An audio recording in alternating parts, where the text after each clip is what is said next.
30 spears with stone tips are pointed at his chest. He raises his hands, and the silver beneath his skin glows brighter. The shaman utters a single word, and the spears freeze in midair. Don Han stands on the crest of a hill, unsure of where he is. A minute ago, there was turbulence over the Indian Ocean, a flight to Nairobi, a water supply project for a Kenyan village, then a flash, then nothing. Now 2 moons hang above him. One is white like home. The second is blue, huge and low. It seems he can make out the relief on its surface. Don opens his eyes from the cold coming from within. His body seems to have forgotten how to be warm. Debris is burning out nearby. Molten metal and pieces of carbon fiber crumble to ash right before his eyes. The air devours them, and within a minute, only a scorched patch remains. Don raises his hand and freezes. A silvery glow flows beneath the skin on the back of his palm. Someone has turned on a tiny lantern right inside his veins. The glow pulses in time with his heartbeat. He clenches his fist, unclenches it. The silver doesn't fade. Dan stands up. The world around him is vast and wild. Ferns as tall as a 3-story house. Trees with trunks big enough to carve a room out of. Somewhere, far off, something huge lets out a drawn-out cry. Not a bird, much bigger than a bird. In the mud at the foot of the hill, he sees tracks. A 4-clawed paw the size of a dinner plate. Dan is an engineer. He calculates loads on beams and welds rebar frames. He's not a hunter or a soldier, but his father taught him one thing. When things go wrong, you don't panic. You assess.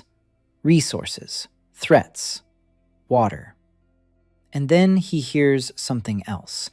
A child crying. A thin, faint cry coming from the neighboring hill. Dan freezes. There are people here. That could be good, or it could be very bad. But a child is crying, and someone needs help. His father always said one thing. If you walk into a room and something is broken, you fix it. That's your job in this life. Dan heads toward the sound. He climbs over the ridge and sees a campsite. A dozen huts made of branches and animal skins. A bonfire in the center. 30 people in roughly tanned hides. Dirty faces, tangled hair. Spears with stone tips. The Stone Age, for real. The crying isn't coming from the fire. A woman is holding a boy of about 6 close to her. His right leg below the knee is swollen and glowing red. Black streaks are creeping up his thigh from the wound. Sepsis. Dan saw this in Kenya. A dirty wound, blood poisoning. Without antibiotics, the child will die. Maybe in an hour, maybe in 3, but he will die for sure. An old woman stands nearby, small and gray-haired, with eyes the color of a winter sky. She waves her hands over the leg and mutters. The shaman is treating him the only way she knows how. And you can see in her face that she knows the truth. The boy won't survive. 30 pairs of eyes turn to Dan. Spears rise. Someone lets out a sharp, guttural cry. Dan raises his hands, palms forward. The silver beneath his skin flashes.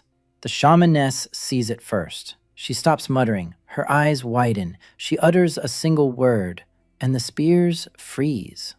Dan begins to descend. Every step is slow and deliberate. His hands are in plain sight. He doesn't know their language or their customs. He doesn't know if he'll be stabbed for trying to approach the child. But the boy is dying, and he is the only one in this world who knows why and knows how to stop it. Dan approaches the shaman. She comes up to his chest. She points at the boy, at her own hands, back at the boy. She stares for a long time. Her gaze shifts to the silver beneath his skin. She turns to the chief. A large, broad-shouldered man, wearing a necklace of saber-toothed cat fangs. The shaman throws 3 words at him. The chief clenches his jaw. He looks at the dying boy. He looks at Dan. He nods.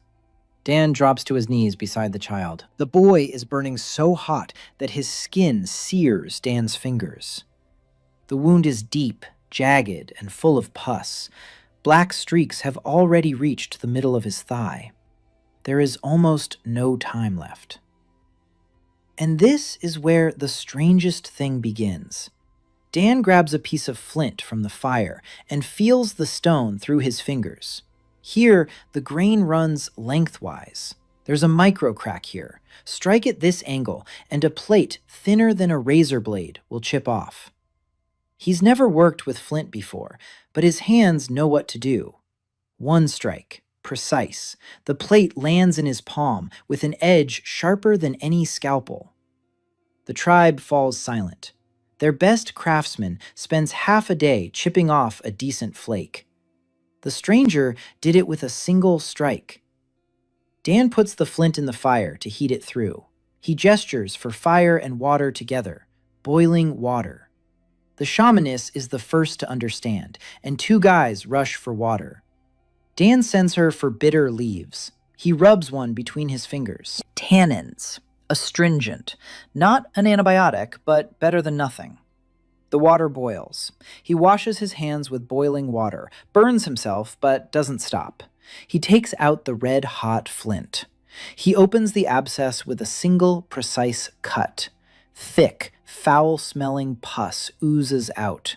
He washes the wound with boiled water. More.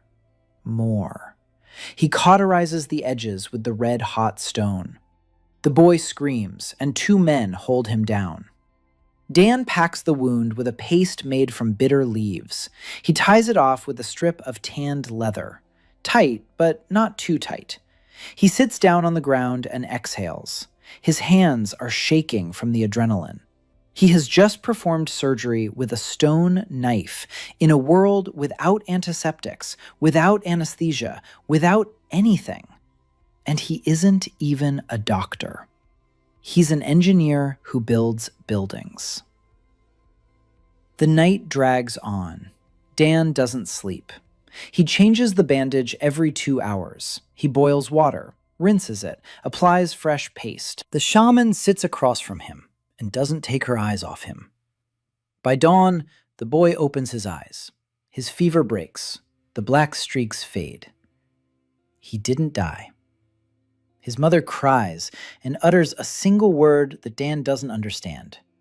But he understands the tone. Thank you. The shaman stands up. She approaches.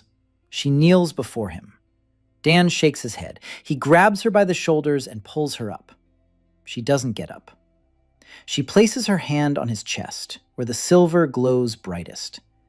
And she says 2 words. Echo translates them not with words, but with a feeling. You have come.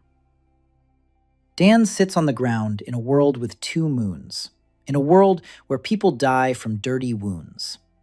And he realizes this isn't a dream. He's here. He'll stay.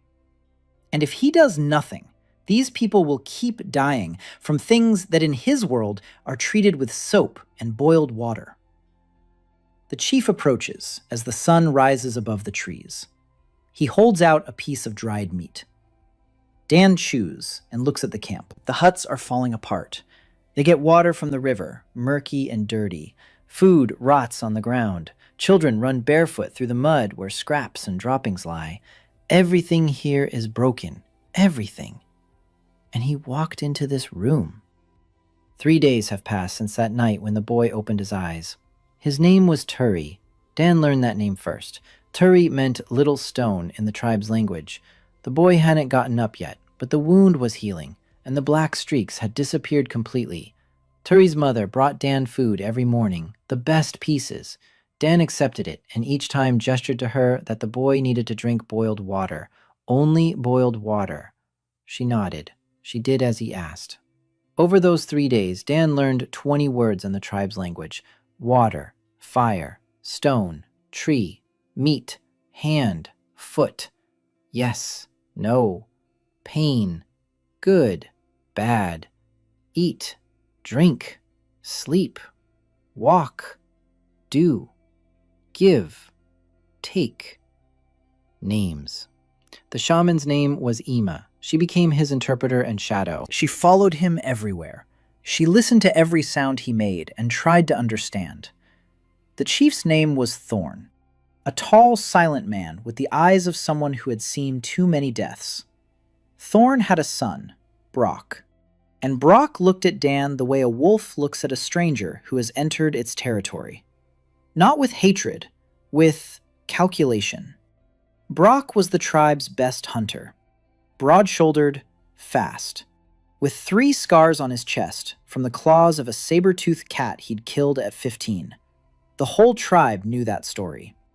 Brock was the one who fed the people, the one the young hunters listened to. And now a stranger had appeared, whom his father fed the best meat, and whom the shaman called the Chosen One. Dan saw this tension. He had grown up in Seattle, but his father was from Busan. He knew what hierarchy was and what losing face meant. Brock wasn't an enemy. Brock was the chief's son, who felt that his position was under threat. That would have to be dealt with, but later. Right now, people were dying. Not from wounds, from water, from food, from filth. Dan spent the first day observing, just walking around the camp and watching, counting. 37 people, 18 adult men, 11 women, 8 children. Of the 11 women, 4 were pregnant. Of the 8 children, 3 were coughing, constantly. A wet, heavy cough that could mean a dozen illnesses, and all of them could be treated with one thing: clean water, proper food, basic hygiene. Dan sat by the fire that night and began drawing with a stick on the ground. Ima sat beside him. He drew a river. Then he drew a man drinking from the river. Then he drew a man lying down and clutching his stomach. Ima nodded. She knew. She saw it every season. The children drank from the river and then lay in the heat for 3 days. Some never got up. Dan drew a line from the river to the fire, from the fire to the water skin, from the water skin to the man. The man is standing. The man is healthy. Ima looked at the drawing for a long time. Then she looked up. There was something in her eyes that Dan would remember for the rest of his life. Not surprise. Pain.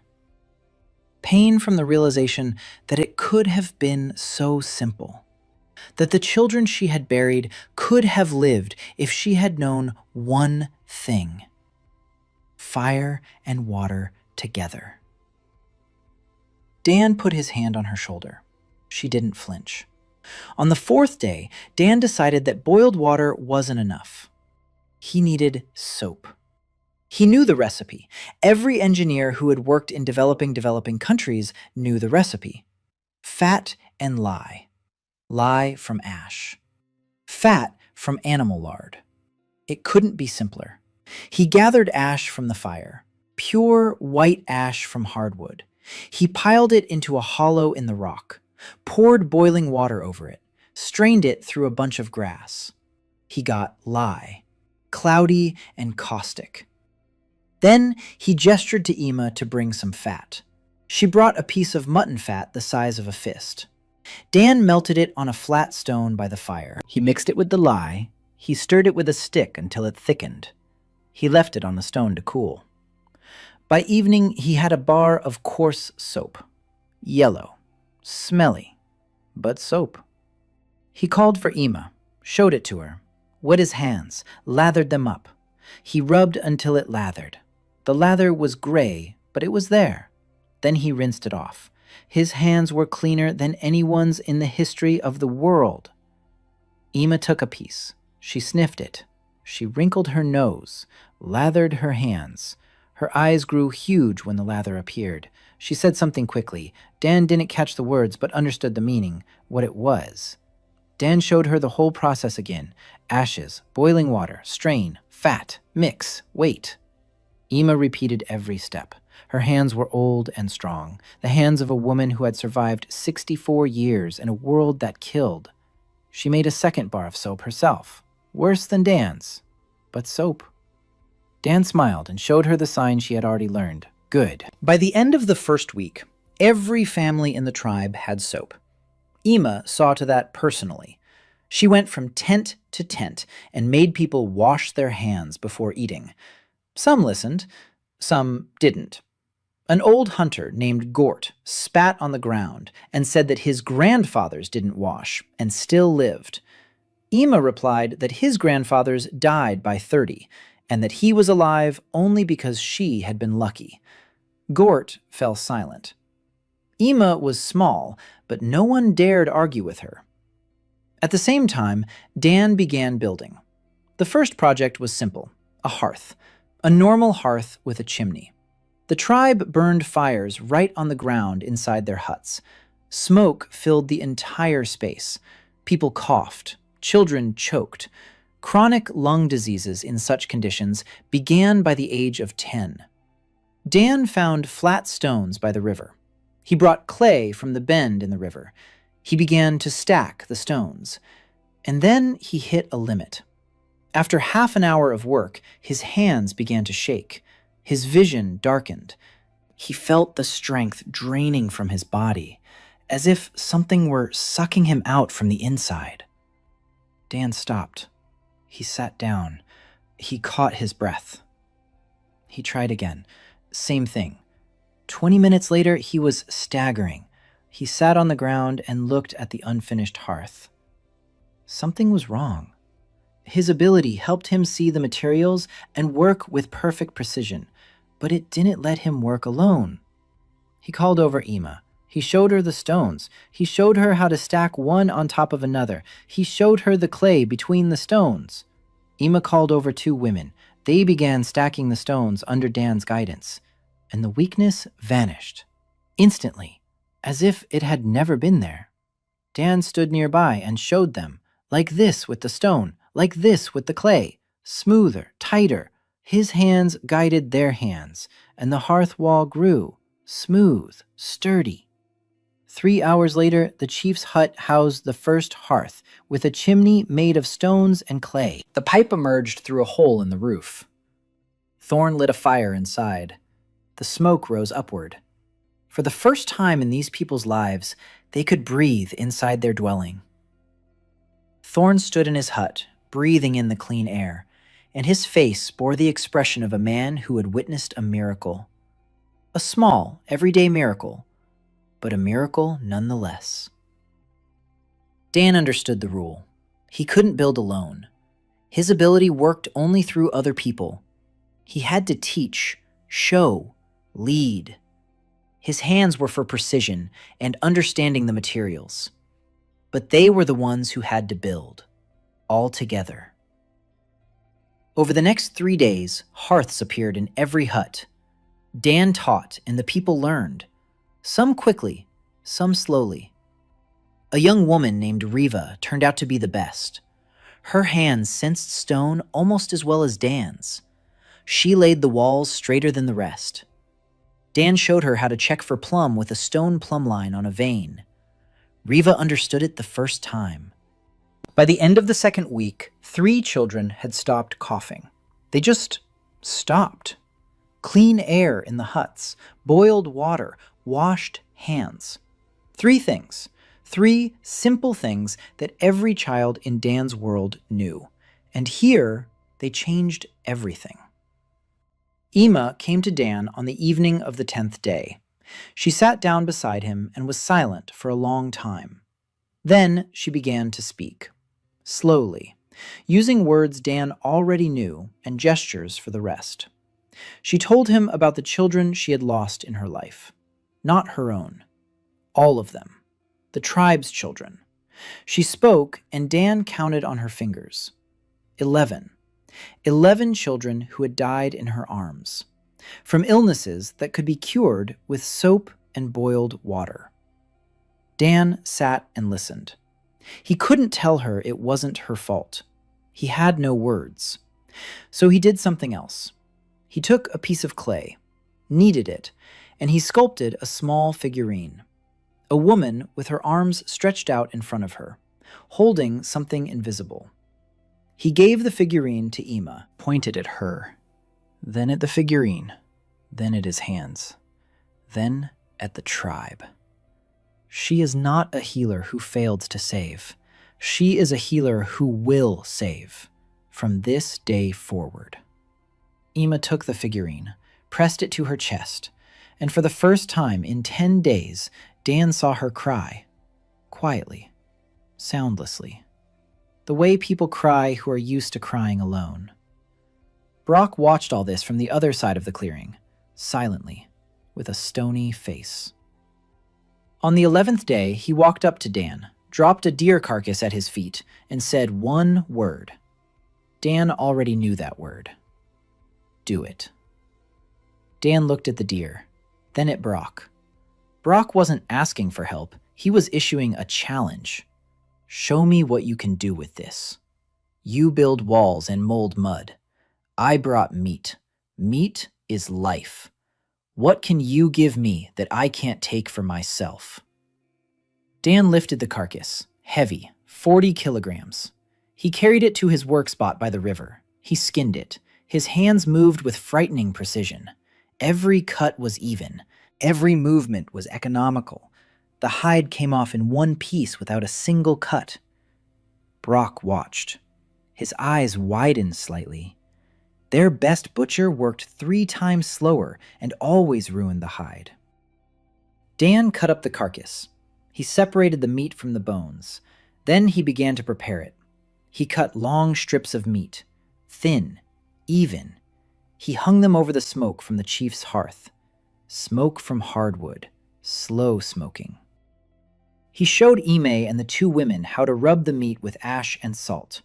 Salt was in short supply, but Dan had found a salt spring at the foot of a cliff 2 hours' walk away. He sent 2 men there with baskets, and they brought back enough salt to last a month. 2 days later, the smoked meat was ready. Dan took the first piece to Brock. Brock took it. He took a bite. He chewed slowly. The meat was tough and dry, but it hadn't gone bad. Regular meat would spoil in 2 days in the heat. This could be stored for weeks, maybe months. Brock chewed and... Then he looked at Dan. Something had changed in his eyes. Not respect, not yet, but interest.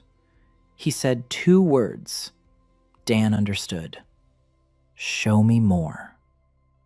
It was the first step. By the 3rd week, the rains began. Not ordinary rains, but a wall of water that fell from the sky for 3 days without a break. The river swelled and rose 2 meters. The camp stood on a gentle slope, and the water came at night. Dan woke up to screams. Cold, dirty water was flooding the hut. He jumped outside. People were scrambling in the darkness. Women grabbed their children. Men tried to save the meat and hides. Half of it was washed away.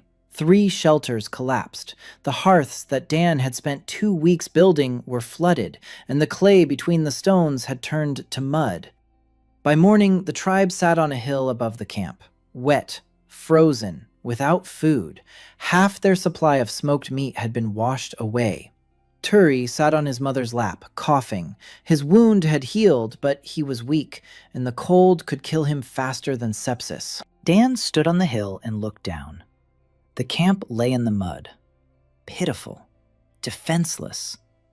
He knew this would happen. He had seen the terrain, the gentle slope, the lack of drainage, the river with its wide floodplain.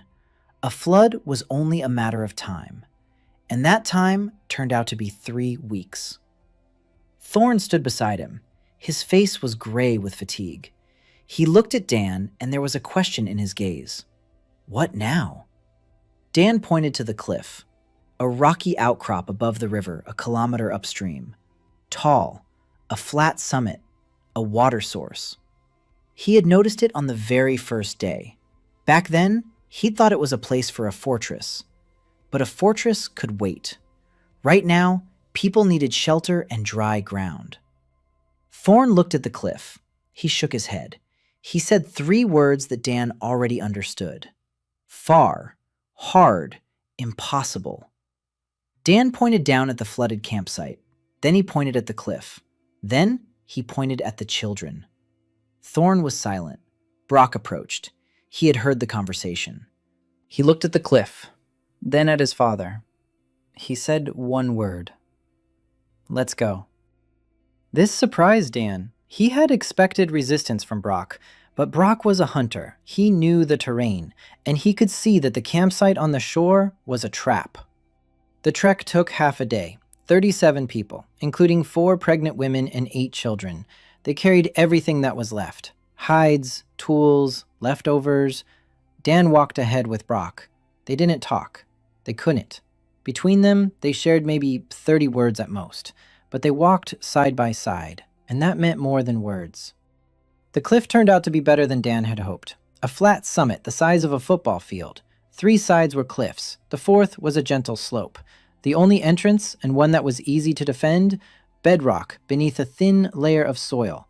Water wouldn't flood it. A spring gushed from a crack in the rock, clear, cold. Dan stood at the edge of the cliff and looked down. The river below, the forest all around, mountains to the north. From this height, he could see 10 kilometers in every direction. His engineer's mind was already at work. Walls along the edge of the cliff. Not for defense yet, for the children's safety. Drainage ditches, sites for huts. No, not huts, houses. Real houses made of stone and clay, with birch bark roofs and hearths with chimneys. But first, a temporary shelter. Dan organized the work. He showed them how to stretch animal hides between stakes driven into the crevices. He showed them how to lay out sleeping areas of dry grass on top of the stone. He showed them how to build a fire in a wind-protected hollow. By evening, the tribe had a shelter. Rough, cold, but dry. Dan didn't sleep that night. He walked along the top of the cliff and calculated. Dimensions, angles, the journeys. His ability allowed him to hold a 3-dimensional model of 50 elements in his head. He calculated the loads on the stone walls without paper or a calculator. He simply saw it in his mind. Here is the foundation. Here is the load-bearing wall. Here is the doorway. The roof pitch for water runoff. The wall thickness for insulation. The location of the hearth for maximum heat with minimum firewood consumption. By dawn, he had a plan. Not on paper, in his head. The first house. Stone walls 2 fists thick. Clay mortar between the stones. Wooden beams for the roof. 3 layers of birch bark roofing. A hearth against the far wall with a chimney. A window, 1, small, for ventilation. A door made of bound poles, 3 by 4 meters in area, enough for a family. In the morning, he gathered the people. He drew the plan on a stone with charcoal. He showed them the walls, the roof, the hearth. The people looked and didn't understand. They had lived in huts all their lives, and the lives of their ancestors. The idea of a stone house was to them what the idea of a space elevator was to Dan. Theoretically possible, but why? Ima was the first to understand. She looked at the drawing, then at the wet, frozen children, then at Dan. She nodded and began speaking to the tribe. Dan didn't know what she was saying, but 10 minutes later, 20 people were standing before him, waiting for instructions. The work took 8 days. 8 days from dawn to dusk. Dan demonstrated. The people followed. He taught them how to select stones, flat ones for the walls, long ones for the corners. He taught them to mix clay mortar, clay, water, and fine gravel. Mix until smooth. Apply in an even layer. He taught them to set wooden beams, how to cut a groove in the stone so the beam would fit snugly, how to tie the beams with ropes so the roof wouldn't slide off. Riva again proved to be the best. She laid the walls faster and more evenly than the others. Dan watched her and saw in her what he sometimes saw in the apprentices on the construction site, a natural understanding of structure, a sense of balance. Riva didn't know the word architecture, but she was an architect. Brock worked in silence. He hauled stones, the heaviest ones. The ones others carried between 2 people, he carried alone. He didn't do it to show off his strength. Dan could tell. Brock did it because that was how he understood contribution. He didn't know how to build walls, but he could carry a stone, and he did. On the 5th day, Brock approached Dan in the evening. He dropped an armful of straight, long poles made of hardwood at his feet, straight as a ruler. Dan looked at the poles, then at Brock. Brock pointed to the unfinished roof. He had cut these poles specifically, chosen the straightest trees in the forest, cut them to the same height, trimmed the branches, brought them for the roof. He didn't wait for instructions. He saw the problem and solved it his own way. Dan nodded, gave a thumbs up. Good. Brock didn't smile, but he left faster than usual.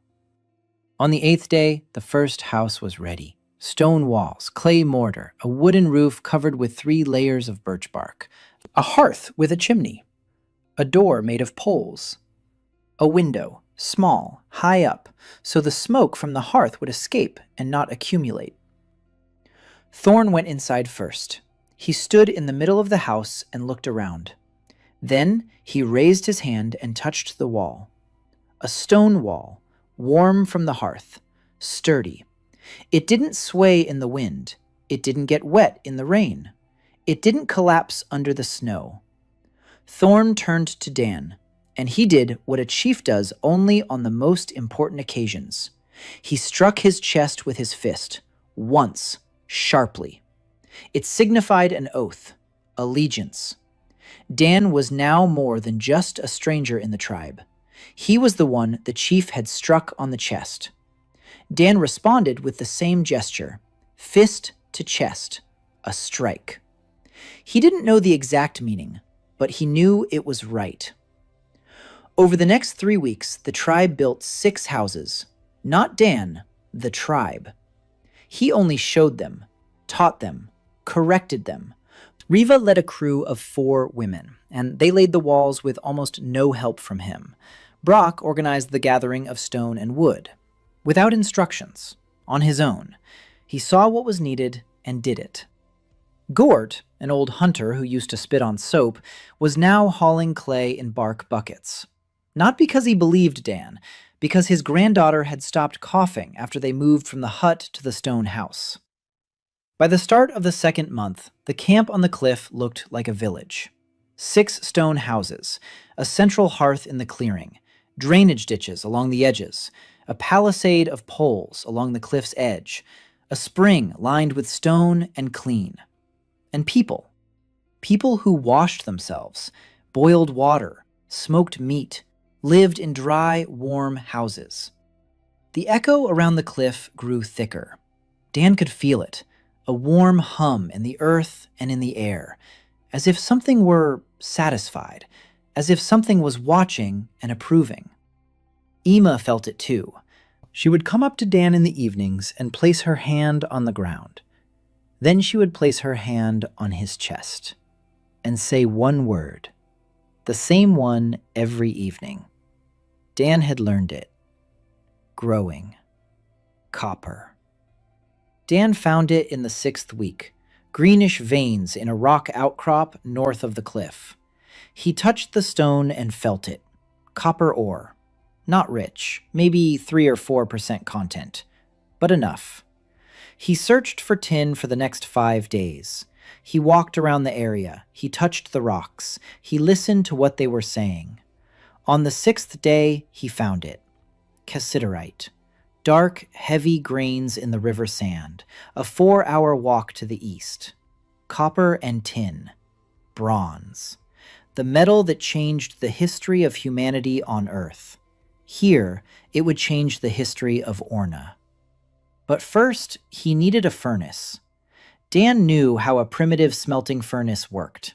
He'd studied it in college in his engineering history course.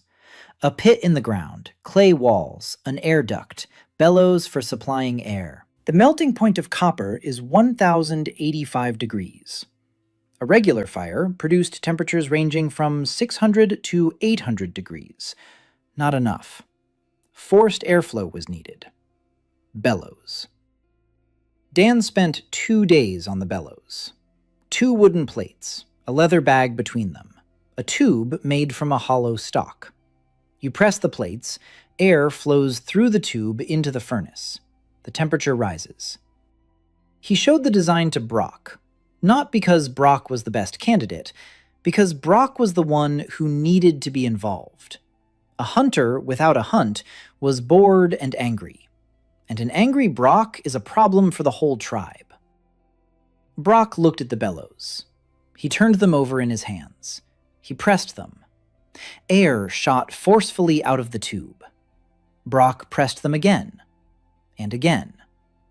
An expression appeared on his face that Dan had seen before. On children's faces, when they figure out how a new toy works. Surprise and eager curiosity. Brock pumped the bellows for half an hour and didn't get tired. His hands were made for repetitive, heavy work. Dan showed him how to direct the air into the furnace, how to watch the color of the flame. A white flame meant it was enough. Yellow meant to pump harder. Brock nodded.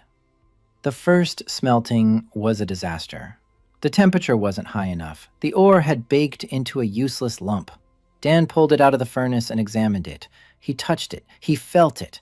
The air duct was too wide. The air was dispersing before reaching the necessary pressure. He remade the tube. Now, longer, with a nozzle at the end. The second smelting went better. The copper flowed. A thin red stream gathered in the stone mold at the bottom of the furnace. A finger-sized ingot, crooked, dirty, full of bubbles, but copper. Dan picked it up and showed it to Thorn. The chief took the ingot, turned it in his hands, felt the surface. Metal, not stone, not bone, not wood. Something completely new. Thorn didn't know the word for it. His language didn't contain the concept of metal. He said 2 words. Dan translated them for himself. Hard water. Close. The copper ingot was useless without tin. Dan sent 2 men to the eastern river for cassiterite. They returned 2 days later with a sack of dark sand. Dan washed the sand. He selected the heavy grains. He mixed them with the copper ore in a 9-to-1 ratio. 9 parts copper, 1 part tin. Standard bronze. The third smelting. Brock pumped the bellows steadily and powerfully. The flame was white.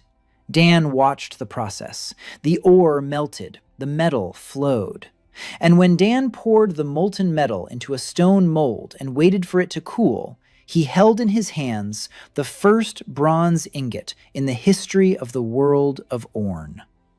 Golden, heavy, durable. Dan tapped it with a stone. The ingot rang out. It didn't crack. It didn't bend. It rang out. Brock heard the sound and came over. Dan held out the ingot to him. Brock took it. He tapped it with a stone himself. A ringing sound, clear and bright. Brock looked up at Dan, and for the first time in 6 weeks, Dan saw in those eyes what he had been looking for. Not interest. Respect. Dan made a knife from the first ingot. Not by himself, he showed Brock how to heat the metal, how to strike the red-hot plate with a hammer.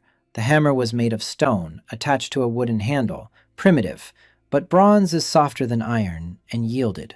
Brock struck. Dan guided him, showed him the angle of the blow, the force, the frequency, how to rotate the workpiece. Brock learned quickly. His hands were precise by nature. A hunter accustomed to throwing a spear 30 paces and hitting a target the size of a fist. By evening, the knife was ready. Rough, short, with a blade the length of a palm, but made of bronze. Dan sharpened it on a flat stone. The blade became sharp. Not like flint. Flint was sharper, but bronze didn't crumble. It didn't break on impact. It could be sharpened again and again. Dan handed the knife to Brock. Brock took it and stood silently. He looked at the blade. Then he took out his old flint knife.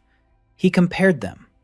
The flint was tied to the handle with sinew and wobbled. One awkward movement and the stone would crack. The bronze knife sat tight, solid, sturdy. Brock raised the bronze knife and struck a log. The blade went in deep. He pulled it out. He struck again. No cracks, no chips. Brock turned to the young hunters standing around watching. He raised the knife. He said something, short and sharp. The hunters murmured. Dan didn't understand the words, but he understood what had happened. Brock had just shown the knife to his people, a knife he had made with his own hands, under Dan's guidance, but with his own hands. And that was what mattered most. Dan couldn't just give Brock the knife. He had to help Brock make the knife. The difference between a gift and a skill. A gift creates a debtor. A skill creates an ally. For the next 2 weeks, Dan and Brock worked together every day. In the morning, Brock would go hunting. In the afternoon, he would come to the forge. They smelted 12 ingots of bronze. From them, Brock forged 5 knives, 3 spearheads, 2 needles. The needles were Dan's idea, but Brock made them, thin, with an eye, the first metal needles on this planet. Dan took them to Ima. The old shaman took a needle, a thin one, shiny, with a tiny eye through which a thread could be passed. She had spent her whole life sewing with bone needles that broke after a week. This one won't break. Ima looked up. Her eyes were filled with tears.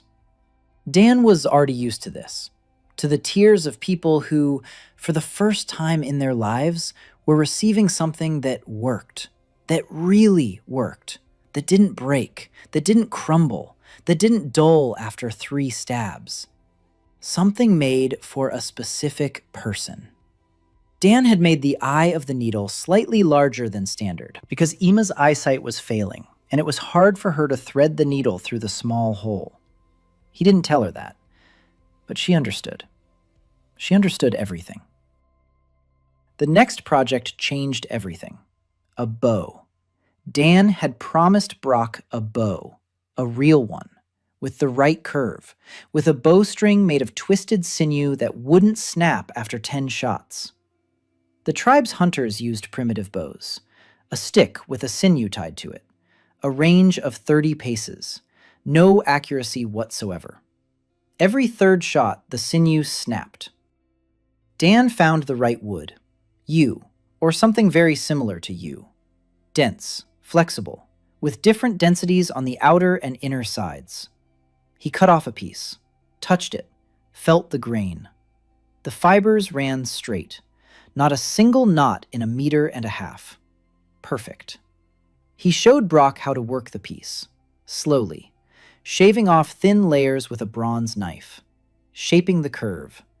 The bow's limbs must be of equal thickness, the center slightly thicker, the ends thinner. Brock worked for 3 days. His hands were patient. A hunter, accustomed to sitting in ambush for hours, did not rush. He shaved off shavings and checked the curve. Dan stood nearby and made adjustments. A little thinner here, a little thicker there. For the bowstring, Dan took deer tendons. He twisted them into 4 strands. Then he twisted the strands together. A thick, twisted bowstring, as thick as a pinky finger, strong enough to last 1,000 shots. He tied the bowstring to the bow. He pulled it taut. The bow bent evenly, both limbs equally. Dan released the bowstring. It sang, a clear, high-pitched sound. The hunters standing around fell silent. They knew that sound, but they had never heard it like this. Dan handed the bow to Brock. Brock took it. He pulled the string up to his ear. His eyes widened. The tension was even, light at the start, building toward the end, just as it should be. He took an arrow, an ordinary one, with a flint tip. He aimed at a tree at the edge of the cliff. He let go. The arrow flew, not 30 paces, 90, and it sank into the tree trunk right up to the tip. Silence. Brock stood with the bow in his hands and looked at the tree. 90 paces, 3 times farther than their best bow, and right on target. He turned to Dan, and did something Dan didn't expect. Brock struck his chest with his fist, the same gesture his father had made, an oath, loyalty. But coming from Brock, it meant more, because Brock didn't give it away easily. Dan responded in kind, fist to chest, a blow. That evening, Brock sat by the fire and showed the bow to the hunters. He explained how he'd made it, with his own hands. 3 days, every cut, every curve. Dan showed him. Brock did it, and Brock wanted every hunter to have a bow like that. He turned to Dan and said one word. More. Dan nodded. He'd make more, not just one. They would make them together. All the hunters, each his own bow, with their own hands. Because that was the only way his ability worked. And that was the only way the world was built. By the start of the 3rd month, Dan had stopped counting the days. Not because he'd gotten used to it, because there were too many days, and each one was filled from dawn to dusk. He was counting something else. People. 37 became 42. The first child was born in the stone house, a boy. The mother gave birth on clean animal skins. Ima delivered the baby with hands she had washed with soap, boiled water, clean bandages. The boy survived. The mother survived. No one was surprised. They had already grown accustomed to the fact that children didn't die in the village on the cliff. But Dan knew that this wasn't normal. It was a miracle, held together by soap and boiling water, and it could end at any moment if something went wrong. The pottery workshop became the second major project after the smithy. Dan knew that without pottery, it was impossible to store supplies. Impossible to boil large quantities of water. Impossible to cook properly. The tribe used leather water bags and hollowed out stones. The water bags leaked. The stones were heavy and small. They needed pots. The clay was good. Dan checked it. Dense, malleable, no large inclusions. From a bend in the river beneath the cliff. He gathered some clay and brought it to the site. Then he assembled a group. 4 women. Riva, Turi's mother named Alva, 2 others. Ima came on her own. Dan showed them. Knead the clay. Remove the pebbles. Add water if it's dry. Knead until smooth. Then shape, in rings, one on top of the other. Smooth the walls with wet fingers. Even thickness. Not too thin, it'll crack. Not too thick, it won't heat up. As thick as a finger. The first pots were ugly, crooked, thin-walled in one place and thick in another. Alva broke 2 before she got the 3rd one right. Riva made her first decent pot on her 2nd try. Dan wasn't surprised. Firing. Dan dug a pit, lined it with stones, built a fire, let it burn down to embers, placed the pots inside, covered them with coals, covered them with clay shards on top. Slow heating, even, 12 hours. He stayed up all night monitoring the temperature. He added coals. He checked the heat. By morning, he pulled out the first fired pots. 3 out of 7 had cracked. 4 had survived. Reddish, sturdy, ringing when tapped. Dan filled one with water. The pot held. Not a drop leaked out. Alva took the pot in her hands and looked at it as if she were holding a living creature. She had never seen anything like it. A thing made of mud that holds water. She set the pot on a stone by the hearth. She poured in water. She tossed in pieces of meat and roots that the women had gathered in the forest. She set it over the coals. An hour later, she had soup. The first soup in the history of this world. Hot, thick, in a vessel that didn't leak or crack from the heat. Alva called for her son. Turi came limping. His leg had healed, but the scar remained. He sat down next to his mother. She gave him soup in a small clay bowl that Dan had made especially for a child's hands. Turi drank and smiled. He was 6 years old and didn't know that a month and a half ago he was supposed to have died. Dan watched this scene, and for a moment, everything stood still. An engineer from Seattle, a boy with a bowl of soup, thousands of years of civilization between them, and it all came down to a clay pot and clean water. Sometimes that's enough. The pottery workshop was up and running. Dan had trained the women and stepped back. Riva took charge. She organized the clay extraction. She assigned shifts for firing. She instituted an inspection of the finished pots. She tapped each one and listened to the sound. A dull sound meant it was bad. A ringing sound meant it was good. Dan hadn't taught her that.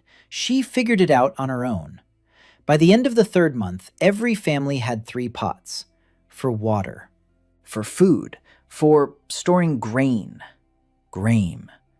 Dan found wild wheat in the valley south of the cliff. Not wheat as we know it. Something similar, a grass with heavy ears and large grains. He gathered the seeds and brought them to the settlement. He showed them to Ima. He crushed the grains between stones, got coarse flour, mixed it with water, placed the flatbread on a hot stone by the hearth. 5 minutes later, the flatbread rose and browned. Bread. Coarse. Flat. But bread. Ima tasted it. She chewed slowly, swallowed, and looked at Dan with an expression he had already learned to read. This could save them through the winter. Dan nodded. That was exactly why he had brought the grain. Meat depended on the hunt. The hunt depended on the game. The game was moving north. The drought continued. The rivers were running low. Every month, Brock returned from the hunt later and with less game. The grain was a safety net. Dan organized the planting. A small field on the southern slope beneath the cliff. Soft soil. Enough sun. He showed them how to loosen the earth with sharpened sticks, how to make furrows, how to plant the seeds at equal distances, how to water. The people looked at him skeptically. They didn't understand why they should put food in the ground when they could eat it. Dan demonstrated. 1 seed in the ground, then a sprout, then an ear of grain with 20 seeds. 1 becomes 20. Gort, the old hunter, shook his head. He said that spirits give meat, and the earth gives only dirt. Ima answered him, sharply. 3 words. Gort fell silent and picked up a hoe. Dan thought it would be good to know those 3 words. Judging by Gort's face, they were very convincing. The water supply. Dan had been thinking about it since his first day on the cliff. The spring gushed from a crack in the rock. Good, clean. But the water had to be carried from the spring to the houses in water bags and pots. The women spent 2 hours a day carrying water, 2 hours that could have been spent on something else. Dan found bamboo. Thick, hollow stalks grew in thickets at the foot of the cliff. He cut down 20 stalks. He cleaned out the pith with a long stick. He adjusted them to the right diameter. And he joined them together, the end of one into the beginning of the other. He sealed the joints with clay mixed with animal fat, watertight. The pipeline ran from the spring to the central area of the settlement. At a slight slope, gravity did the work. Water flowed through the bamboo pipes and poured into a stone basin that Riva had built in a single day. Thorn stood by the basin and watched the water flow on its own. No hands, no feet. No effort. It just flows. He turned to Dan, and in his eyes was something close to fear. Not fear of Dan, fear of the scale of what was possible. If water could flow on its own, what else could do so? Brock reacted differently. He looked at the plumbing, then at Dan, and asked a question that showed Dan he had underestimated the chief's son. Brock asked if it was possible to make the water flow upward. Dan thought for a moment. Then he smiled and began to draw on the stone with charcoal. Archimedes' screw. A spiral inside a pipe. You turn the handle. The water rises. Brock looked at the drawing, his eyebrows knitted together in concentration. He didn't understand, but he wanted to understand. And that was more important than understanding. That evening, Dan sat alone on the edge of the cliff. A rare moment of silence. The sun was setting, and the blue moon was rising above the horizon. Huge, bright. Too bright for a natural satellite. Dan looked at it and thought. His ability. Echo. Teleportation. 2 moons. A world frozen in the Stone Age on a planet where pterosaurs fly alongside mammoths. None of this was natural. Someone or something had transported him here, given him this ability, forced him to learn rather than do it himself. Why? He didn't know. But he knew the answer was somehow connected to the blue moon, with Echo, with the silvery glow beneath his skin. Ima came over and sat down beside him. She often did that. She'd come and stay silent, just sit there. Today she spoke, slowly, choosing words Dan could understand. She spoke of Echo, about how she'd felt it since childhood, how it spoke to her, not with words, with images, with sensations. She said that Echo had slept through many moons, so many, more than could be counted, and that it had awakened when Dan fell from the sky. She placed her hand on the ground. Dan felt the same thing she did, a hum, warm and deep, as if the earth itself were breathing. Ima said one more thing. She said that in the deepest caves in the north, there are walls made of black stone that cannot be broken. Walls that were not made by humans or spirits. Walls that were here before everything else. Dan listened, and his heart beat faster. Ruins. A previous civilization. The Echo wasn't natural energy. It was a legacy. Someone's legacy. But whose? And why? That was a question for later. Now he had winter on the horizon, 3 months until the first frosts, and 42 people counting on him. Dan stood up. He looked at the settlement. 6 stone houses. A smithy, a pottery workshop, a water supply, a field of grain, a smokehouse, supplies of meat and grain in clay pots. Not bad for 3 months' work. But not enough. Winter in this world was a killer. 28 years was the average life expectancy, and half of all deaths occurred in winter. Cold, hunger, disease. Dan looked at his hands. Calluses, burns from the forge, cuts from flint. The hands of an engineer who had spent 3 months building a civilization with his bare hands. A silvery glow pulsed quietly and steadily. He clenched his fists. Winter wouldn't take a single one. Not a single one. He returned to the blueprint in his mind. The walls. Strong walls around the settlement. Not for war, for warmth, for protection from the wind, so that 42 people could survive what had killed their ancestors for thousands of years. He began to count. Stones, clay, wood, working hands, time. 3 months. He'll make it. He has to make it. The walls were rising, 10 rows of stone every day. Dan divided the construction into sections and assigned teams.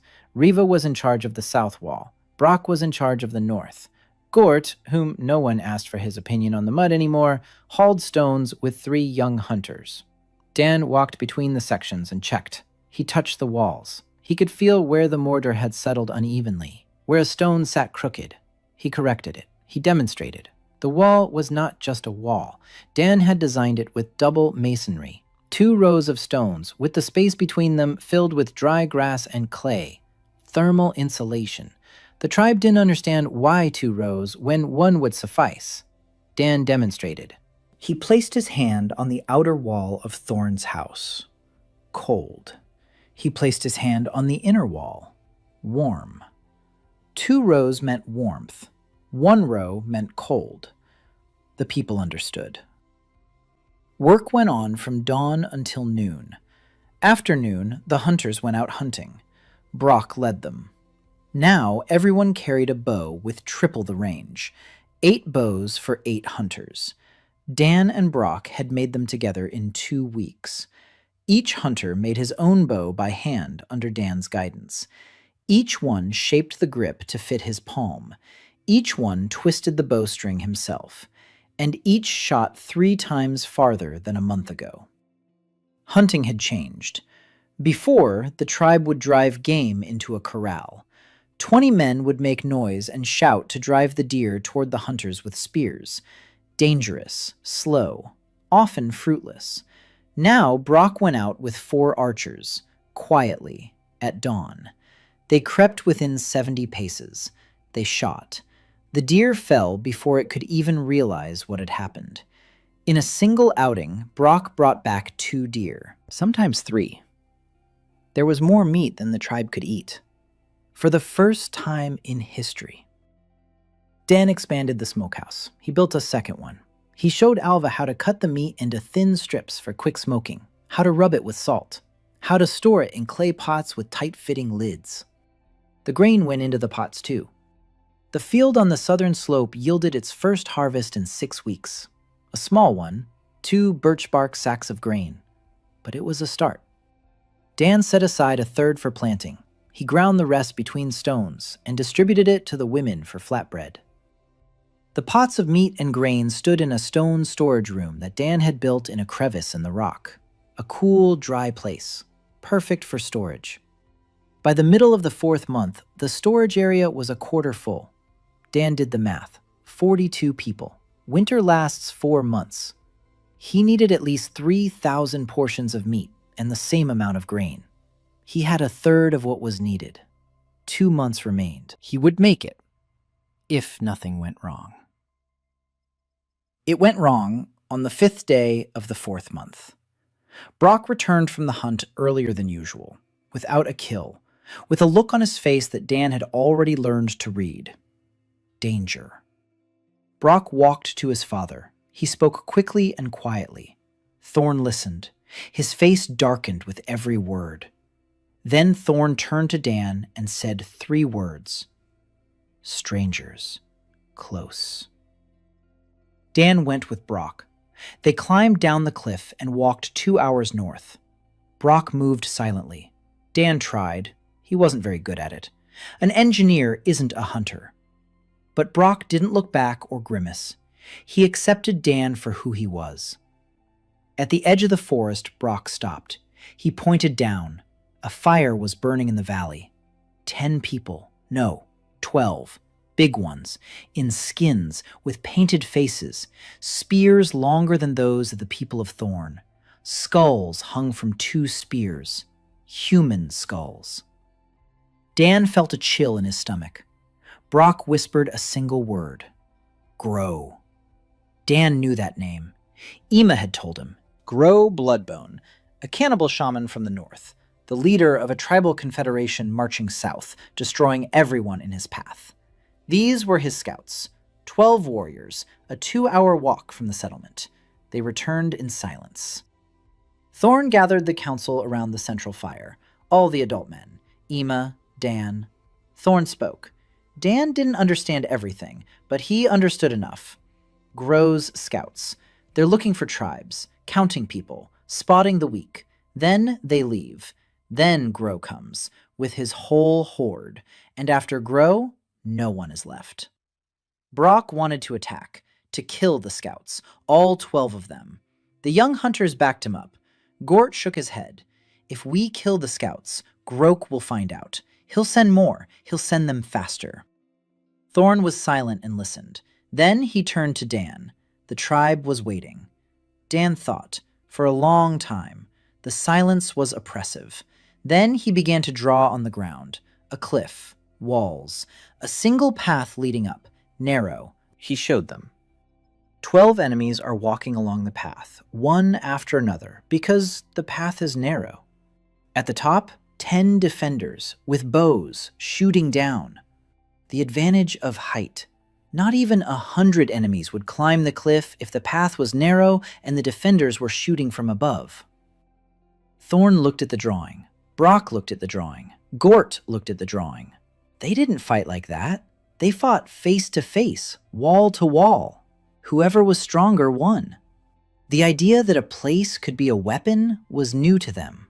Like soap, like boiling water. New and strange. But Brock was the first to understand. He looked at the cliff, at the narrow path leading upward, at the sheer walls, and nodded, slowly. Out of respect for the idea, not the person. Dan continued drawing. Walls at the top of the cliff, higher, thicker, with platforms for archers, with a stockpile of stones at the edge that could be dropped on those climbing up, with gates on the path, wooden, heavy. that could be closed and barricaded. It wasn't a fortress. Not yet a fortress, but the first step toward one. Thorn stood up. He pounded his chest with his fist. The decision was made. We're building. We won't touch the scouts. Let them see the walls. Let them tell Groku that this isn't a soft tribe, but a place that bites back. The workload doubled. Now they built not just from dawn until noon, but all day long. The hunters went out in pairs and returned quickly. The rest hauled stones. Dan redesigned the wall plan. He added platforms. He added steps on the inside so archers could climb up and shoot from behind the wall. He added a supply of stones, round ones, heavy ones, the size of a head. That could be rolled down the path. The walls went up in 20 days. Not perfect, not even. Too thin in some places, too thick in others. But walls, as tall as a man, all around the cliff's perimeter, except for the sheer drops, with platforms for shooting, with a gate made of logs bound with sinew and fastened with bronze clamps. The first bronze clamps on the planet. Dan stood at the gate and looked down at the path. It wound its way up the cliff face in a zigzag. Anyone walking along it was visible from above throughout the entire ascent. 3 minutes of climbing under fire. Brock checked. He stepped onto the platform. He took his bow. He shot down the trail. The arrow stuck into the ground at the foot of the slope. Every point along the trail was within range. Brock turned to Dan and smiled. For the first time in 4 months, a wide one, showing his teeth, like a wolf that had found its den. On the 23rd day after the scouts were spotted, they arrived. Not 12, 30. 30 Grok warriors emerged from the forest at dawn, painted faces, spears with skulls. They marched openly. They didn't hide. They were used to being feared. They climbed to the base of the cliff and stopped. Walls, stone walls at the top, a log gate. People on the battlements with bows. They hadn't expected this. Dan stood on the wall above the gate. Thorn was beside him. Brock was beside him, bow in hand. The leader of the Graka squad, a huge man with a necklace made of fingers. He looked up. He shouted. Dan didn't understand the words. Thorn translated with a gesture. "He wants us to come down." Dan shook his head. Thorn shouted back, short, sharp, "No." The leader stood below and looked up. He saw walls that shouldn't have been there. He saw bows that shot farther than his spears. He saw people who weren't afraid. He stood there for 10 minutes. Then he turned and led his men into the forest. 30 warriors left without starting a fight, because the place was treacherous, because climbing a narrow path under fire from the walls is suicide, and even a cannibal understands that. Dan exhaled. His hands were shaking, not from the cold, from the fear he'd held inside while standing on the wall. He wasn't a warrior. He was an engineer. But his walls had just done what they were built to do. They'd protected people. Thorn put his hand on Dan's shoulder. Heavy, warm. And he said one word. Dan knew it. Home. They were gone, but they would return. Dan knew it. 30 scouts would tell Grok about the walls and the bows and the cliff. Grok would not retreat. He would come himself, with hundreds. And by then the walls would have to be higher. There would have to be more bows, and Dan would have to come up with something else, something this world had never seen before. The first snow fell a week after the scouts left. Soft, light, melting on the rocks by noon. But Dan knew that after the soft would come the hard, after the light, the heavy, after the melting, the kind that wouldn't melt until spring. Winter was coming. The settlement on the cliff was ready, almost. 8 stone houses, walls around the perimeter, a storage shed with supplies, a water pipe from the spring, a smithy with a snow shelter, a pottery workshop under a birch bark roof, a bathhouse. Dan built the bathhouse third, after the smithy and the workshop. A stone room 3 by 3 meters. A hearth with large stones. The stones heated up in 2 hours. Water poured on the stones produced steam. Ima looked at the bathhouse and shook her head. She didn't understand why anyone would sit in hot steam.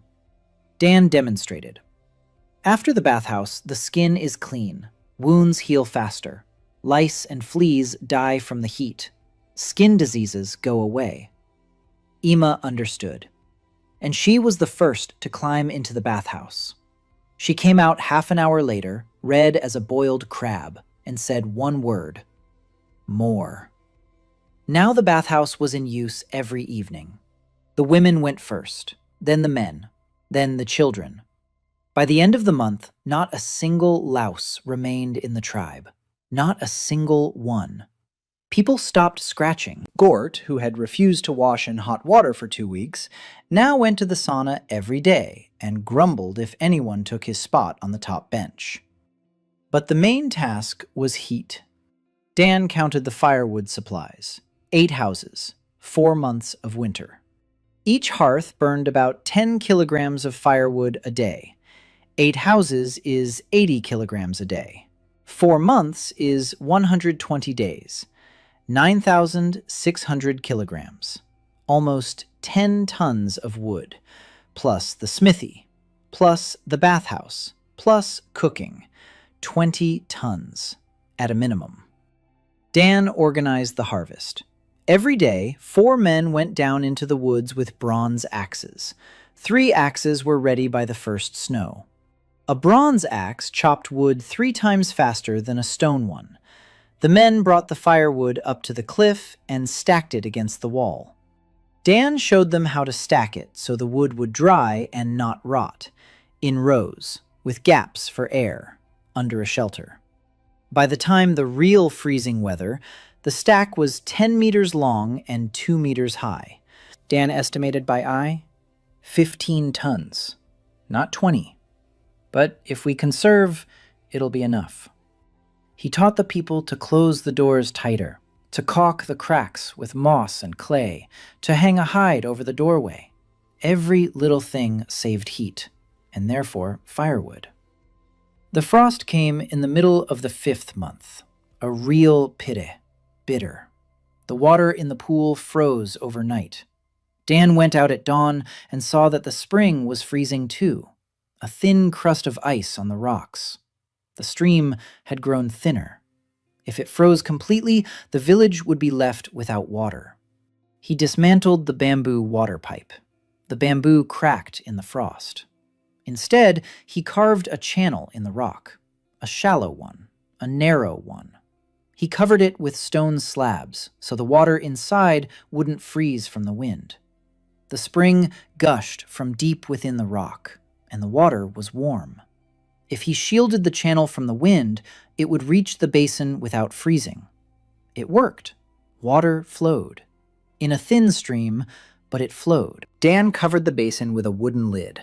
To open it, he had to lift the lid, scoop up some water, and close it again. It was inconvenient. But the water didn't freeze. The first week of frost was hard. People weren't used to staying indoors. They'd been on the move their whole lives. They hunted, they gathered, they walked. And now, just walls, a house, a hearth. And that was it. The children were acting up. The adults were angry. Brock paced around the settlement like a caged wolf. He needed to do something. Dan gave him a job. Arrows. The settlement needed a supply of arrows. Lots of arrows. If Grok came in the spring, every archer would need at least 50 arrows. 8 archers meant 400 arrows, plus a reserve, 500. Brock got to work. He sat in the smithy, whittling arrow shafts, straightening them, checking the balance, attaching bronze arrowheads he'd forged himself, feather fletching. Every arrow was the same in weight and length. Dan showed him how to check the balance. Place the arrow on your finger. The balance point should be 1/3 of the way from the tip. If it's farther, the arrow will dive. If it's closer, it will tail up. Brock checked each one. By the end of the second week, he had 80 arrows. Straight, identical, deadly. Meanwhile, Dan turned his attention to something else. Clothing. The tribe wore hides, roughly tanned, sewn together with bone needles. The seams were coming apart. The hides let the wind through. The fur was coming loose. People were freezing. The bronze needles Brock had made changed everything. Thinner, stronger, with an eye through which a thin thread passed. Dan showed Ema and the three women how to sew more tightly. Double stitching, stitches every 3 millimeters. He knew this from his father. His father mended everything, including the old leather jacket he'd brought back from Busan and hadn't thrown away in 30 years. Double stitching, Dad used to say, is forever. Ema sewed. Alva sewed. Riva sewed when she wasn't working on the construction. By the end of the 3rd week, everyone in the settlement had a fur jacket with a double stitch. Thick, warm, windproof. Lena. Dan noticed her in the 2nd week of winter. A 17-year-old red-haired girl with a burned left hand. Ema's student. She sat in the corner of the shaman's house and watched. She always watched. Everything Dan did, everything he said. She didn't come over. She was shy. Her left arm was hidden under a fur. Always. Even in the bathhouse, she turned so that no one could see the scars. Dan noticed something else. Lena heard everything, every word, every inflection. When Dan said something to Ema in the tribe's broken language and mixed up his words, Lena quietly corrected him, in a whisper, so that no one would hear. But Dan heard. And another thing, Lena remembered everything. Dan once showed Ema a recipe for a wall mixture: clay, water, gravel, proportions. A week later, he forgot the proportions and asked Ema. Ema had forgotten too. Lena spoke quietly from the corner. 3 handfuls of clay, 1 handful of gravel, water until it's as thick as honey. Exactly, word for word.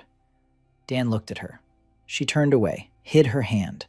He walked over, sat down next to her. She tensed up like a little animal, ready to run away. Dan didn't mention the hand.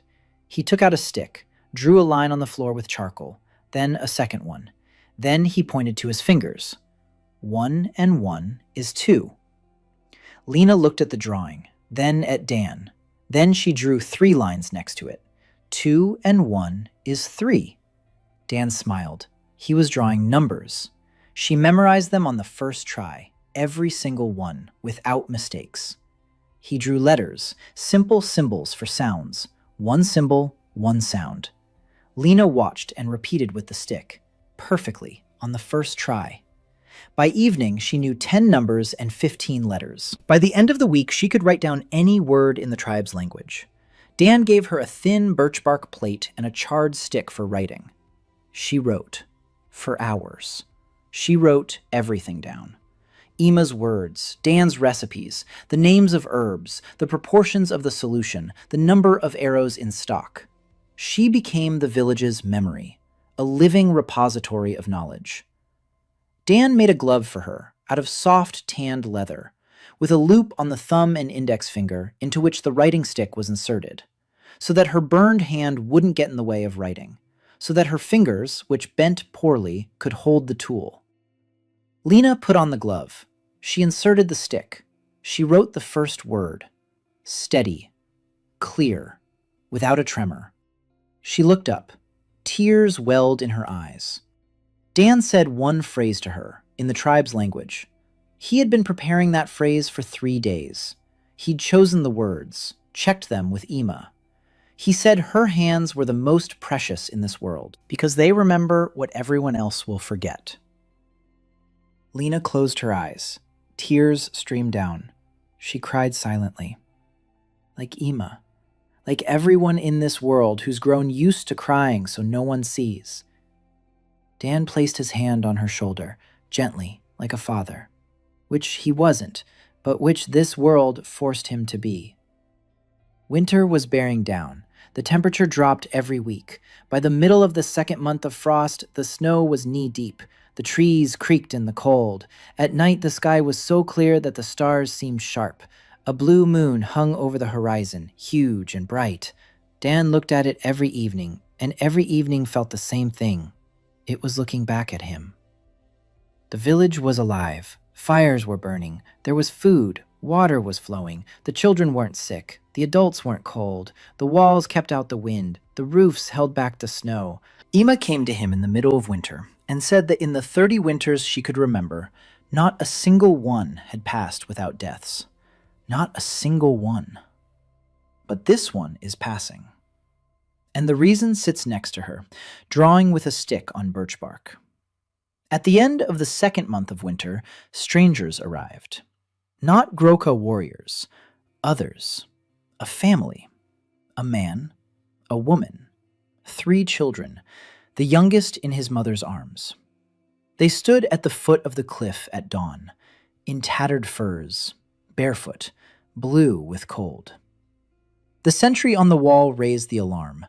Brock was at the gate a minute later, bow in hand. Dan walked over and looked down. 5 of them. Exhausted. Starving. The child in his mother's arms wasn't moving. Dan turned to Thorn. The chieftain stood by the wall and looked down. His face was stony. In this world, strangers were a threat. Extra mouths to feed. Potential spies. Every tribe guarded its territory, and outsiders were killed or driven away. Dan pointed down. Children. Thorn clenched his jaw. Ima approached. She looked and said 3 words to the chief, in the same tone she used to make Gort wash. Thorn looked at her, then at Dan, then at the children below. He nodded. They were let in. The man was a hunter from the Dry Creek tribe. His name was Ven. His tribe had been wiped out by Graka's people a month ago. He had fled with his family. They were heading south, without food, without shelter. The child in the woman's arms was sick, a fever, a cough. Ima took the child right away. She washed him. She examined him. She prepared a hot herbal decoction. She poured it into the child's mouth. She wrapped him in a warm pelt. She laid him by the hearth. She did everything Dan had taught her. Boiled water, clean hands, warmth, peace. And she did it all on her own, without instructions, without help. Dan stood to the side and watched. Ima was a doctor, Orna's first doctor. She didn't know that word yet, but that's what she was. The child survived. After 3 days, his fever broke. A week later, he was sitting with the other children by the hearth, eating soup from a clay bowl. Ven looked at the village and couldn't speak. Literally. For the first 2 days, he was silent. He walked among the stone houses. He touched the walls. He looked at the water pipes, at the food storage shed, at the blacksmith shop, at the clay pots. He had come from a world where people lived in pits covered with branches, where water was taken from a stream, where food was only what you killed that day. And he saw a town. Tiny. Primitive by Dan's standards, but a town. On the 3rd day, Ven approached Dan. He stood before him and struck his chest with his fist. Then he dropped to his knees. Dan lifted him up, by the hands, like he did with Emu on the first day. No need. Not on your knees. Never. Ven turned out to be a good worker. Quiet, diligent, strong. He hauled stones and chopped wood and did everything he was asked to do. His wife, Ula, joined Alva in the pottery workshop. Their eldest daughter, 12 years old, began studying with Lena. Letters and numbers. 2 weeks after Ven, more arrived, 7 of them, a remnant of another tribe crushed by Grok. Then 4 more, then 10, refugees. Grok swept through the northern lands, driving people before him like fire drives beasts. Those who fled headed quickly south and found the cliff, stone walls, smoke from the forge, the smell of food. By the end of winter, 78 people lived in the settlement, almost twice as many as at the beginning. Dan counted the supplies. There was enough food, just enough, but there was enough. Smoked meat, grain, roots that the women had dried in the fall. 42 people could survive on these supplies for 4 months. 78 could survive 2.5. Winter lasted 4. They needed more food. Brock stepped up the hunting. Now he had 12 archers, 4 new ones from among the refugees. Dan gave them bows. Not himself. The newcomers made the bows under Brock's guidance. Brock taught them, just as Dan had taught him. A chain. Knowledge passed from person to person. Dan watched and felt the echo humming louder. It approved. He liked it when people taught people. By the 3rd month of winter, Dan solved the food problem in a different way. Fish.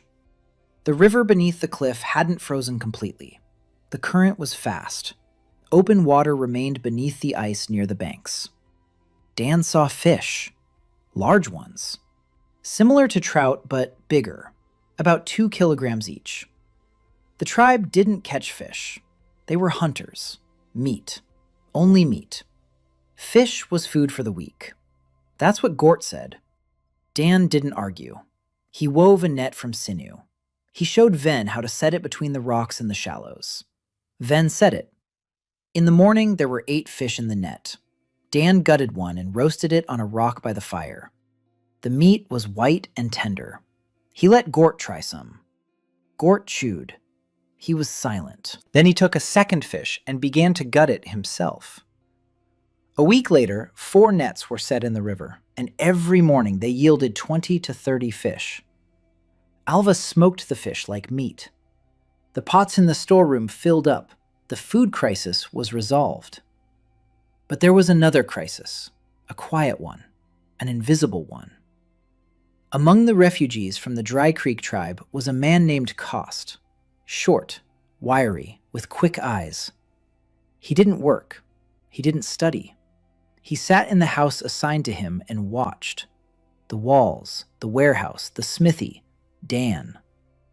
Dan noticed his gaze in the 2nd week, appraising, not hostile, worse, calculating. Ema noticed it too. She approached Dan in the evening and said one word, careful. Dan nodded. He watched Cost. He was talking to the newcomers, quietly, away from the others. Not with Thorne's people, only with the newcomers. Dan didn't know what Cost was saying, but he saw how, after his conversations, people looked at the food warehouse a little longer than necessary, and at Dan a little colder than yesterday. Brock saw it too. He approached Dan at night. He said, using a mix of words and gestures, "Cost is bad. Cost tells people bad things. We have to kill him." Dan shook his head. No, don't kill him, he thought. He'd seen this on construction sites in Kenya and Bangladesh. People who don't work but stir up discontent. They're dangerous, not by force, but by words. You can't kill them. A dead martyr is more dangerous than a living troublemaker. You have to deprive them of their audience. In the morning, Dan went to the new people, to the ones Cost had been talking to. He brought tools, bronze knives, needles. He showed them, he taught them, he worked alongside them, not like a commander, like a man who does the same thing they do. He carved spoons out of wood together with a man from the broken tribe. Spoons, simple wooden spoons. The tribe had eaten with their hands, their whole lives, always. Dan showed them how to carve a spoon from a piece of wood. A hollow, a handle, smooth edges. The man made his first spoon and ate with it that evening. Soup from a cup with a spoon. He laughed. His wife laughed. Their children laughed. Coast sat in the corner and watched. His audience was shrinking. Not because Dan said anything bad about Coast, because Dan gave people things. Not gifts, skills, spoons, warm stitches, the knowledge that water must boil. Little things that made life better. Coast couldn't compete with that. A week later, Coast left, at night, quietly, alone. He took a knife and a piece of meat from the storeroom. The sentry saw him, but didn't stop him. In the morning, Thorne asked Dan what to do. Dan said, "Nothing. He's gone. Let him go." Ema shook her head. She said Coast would go to Groch. He'd tell him about the settlement, about the walls, about the supplies, about the number of people. Dan nodded. He knew, and that meant there was less time. Grow wouldn't just come with a horde. He'd come knowing what was inside the walls, knowing the weak spots, knowing how much food and how many archers there were. Dan sat by the hearth at night and drew on birch bark by the light of the fire. Lena sat beside him and wrote down every one of his calculations. Walls, towers, traps, catapults. He had maybe 6 months, maybe less, and 78 people who needed to survive. Winter ended just as it had begun, slowly and without warning. The snow melted, streams ran down the cliff slopes, the rocks swelled and rumbled, the air grew milder. The first green shoots broke through the earth on the southern slope, and no one died. 78 people went into winter. 79 came out. One was born in January, a girl, the daughter of Vina and Ula, the first child born under a stone roof with a hearth and clean water. Ema delivered the baby, without complications. The girl was named with a word that in the tribe's language meant first light. Dan stood on the wall one morning when the snow began to melt and looked out at the world. A green valley beneath the cliff, the river, the forest, the mountains to the north, their peaks still white, and the settlement behind him. 9 houses, the smithy, the workshop, the bathhouse, the storeroom, the walls, people, alive, everyone. Ema came over and stood beside him, small, up to his chest. She was silent. Then she rested her head on his shoulder, gently, like a mother who is tired but doesn't want to show it. And she said in the broken language she had been learning all winter from Dan through Lena, "My son, thank you for my grandchildren." Dan stood on the wall in a world with 2 moons. The old woman pressed herself against his shoulder. Beyond the wall, the world that wanted to kill them was waking up. And for the first time since the transfer, he let himself cry. Quietly, soundlessly, like everything in this world. Tears flowed, and he didn't wipe them away. The tribe watched. From their homes, from the courtyard, they saw their spirit from the stars weeping on the wall beside the shaman, and they understood what Dan could not put into words. He is not a god, not a spirit, not the chosen one. He is just a man who is very tired and very lonely. And they loved him for that, more than for the walls and the soap and the bronze. Spring brought work, lots of work. Dan made a list in his head and dictated it to Lena. She wrote it down on birch bark. Walls taller and thicker, towers along the glam, a supply of arrows up to 1,000, new houses for the growing population, expanding the field, a second field, the wheel, the plow, a road from the cliff to the river, a bridge over the stream, a school. He paused on the last word. School. Lena wrote it down and looked at him. She didn't know that word. Dan explained with gestures. A place where children learn, letters, numbers, knowledge. Lena looked at her glove with the writing stick, then at Dan, and nodded. She understood more than he had said. She would teach. But first, the wheel. Dan had been thinking about the wheel since day 1. A round thing that rolls. The simplest invention that changed everything on Earth. It didn't exist here. People carried everything on their backs. Stones, firewood, water, clay.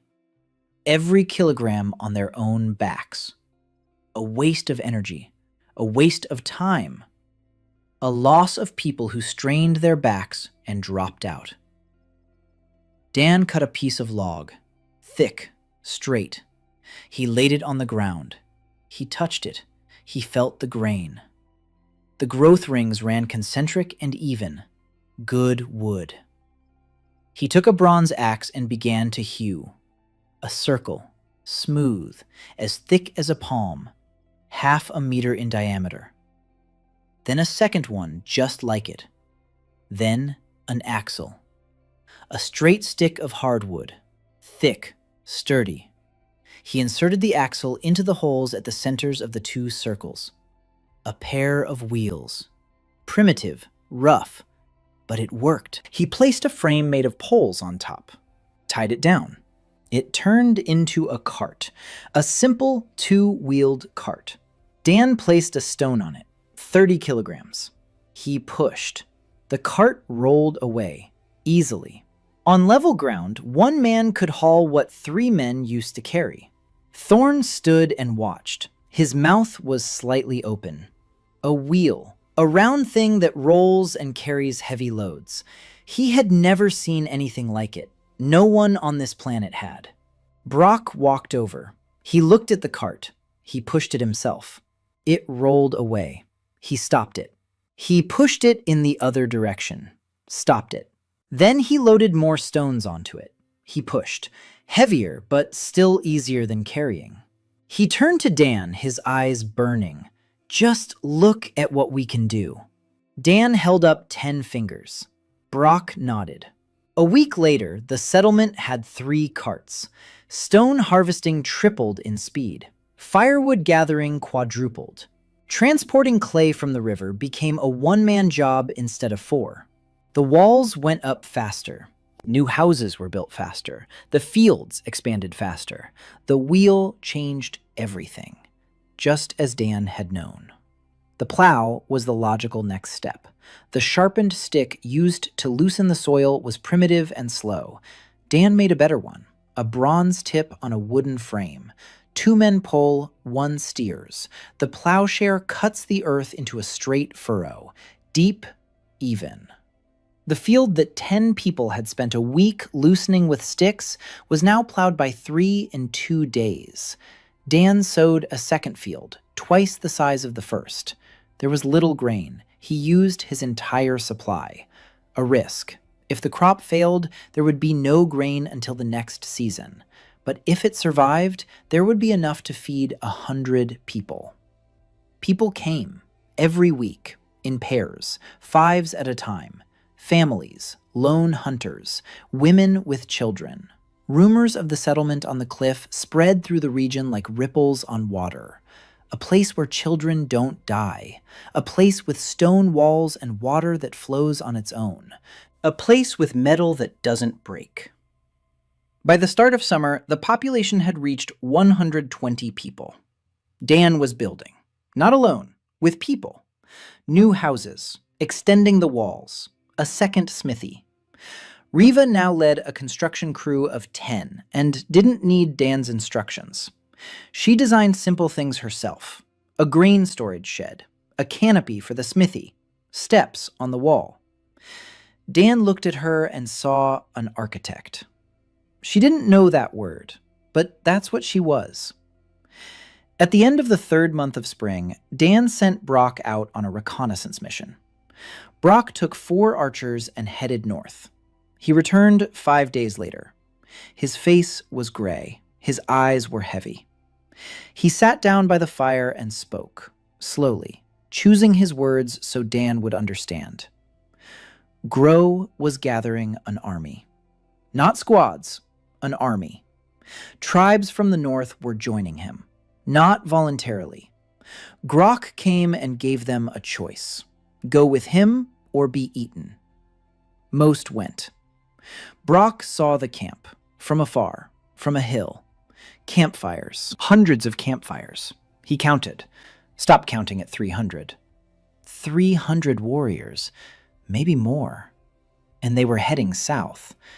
Dan listened. 300. He had 20 archers, 30 men capable of wielding weapons. Walls, a cliff, the advantage of height, but 300. He needed time, and he needed something this world had never seen before. Dan hadn't slept for 2 days after Brock's return. He sat by the hearth, sketching on birch bark by the light of the fire. Lina sat beside him and took notes. A catapult.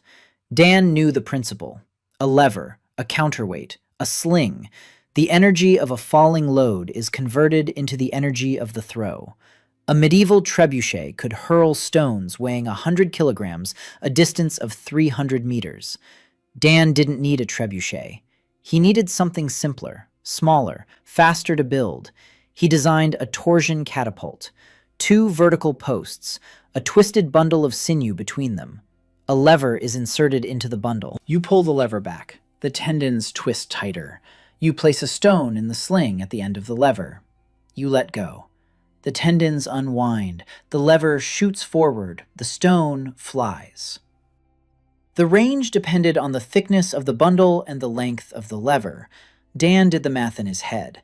A 2-meter-long lever, a bundle of 40 bull tendons twisted together, a fist-sized stone, a range of 150 paces, enough to strike the path leading to the cliff long before the enemies entered the bow's range. He began to build, not alone, with Brock and 6 men. Posts of hardwood, a frame, an axle, a lever. The tendons were the hardest part. They needed a lot, a whole lot. Brock organized the supply. Every deer they killed was now butchered with special care. The tendons were removed whole, dried, twisted. Dan showed them how to twist a tight bundle. Even tension, uniform thickness the entire length. Any unevenness and the catapult would fire crookedly or break. The first prototype was ready in 10 days. Small, a test model, with a 1-meter lever. Dan mounted it on the wall above the gate. He placed a stone the size of an apple, pulled back the lever, secured it with a pin. He called for Thorn. The chief stood nearby and watched. He didn't understand what he was seeing. A wooden structure, a stick, ropes, a stone. Dan pulled out the pin. The lever swung forward. The stone flew out. A whistle, a thud. The stone slammed into a tree 80 paces from the wall. The trunk cracked. Thorn stood motionless. His eyes were huge.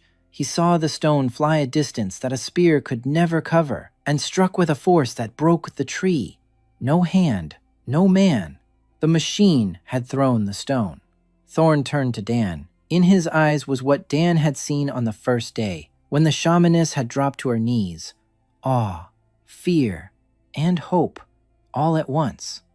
Dan built a full-scale catapult over the next 2 weeks, a 2-meter lever, a bundle of 40 wires, a frame reinforced with bronze brackets. The first volley from the full-scale machine sent a 3-kilogram stone 140 paces. The stone sank into the ground to the depth of a palm. Dan imagined that instead of the ground, there was a person there. He felt sick. He sat down on the ground and breathed steadily. He was an engineer. He built houses and water pipes and schools. He had never built a weapon. And here he was, sitting in the Stone Age, building a machine to kill people. Because 300 cannibals were coming here to eat his people. His people. When he started thinking of them that way, Ima came over. She saw the look on his face. She sat down next to him and took his hand. She didn't say anything. She just sat there, as always. 5 minutes later, Dan stood up and went to build a second catapult.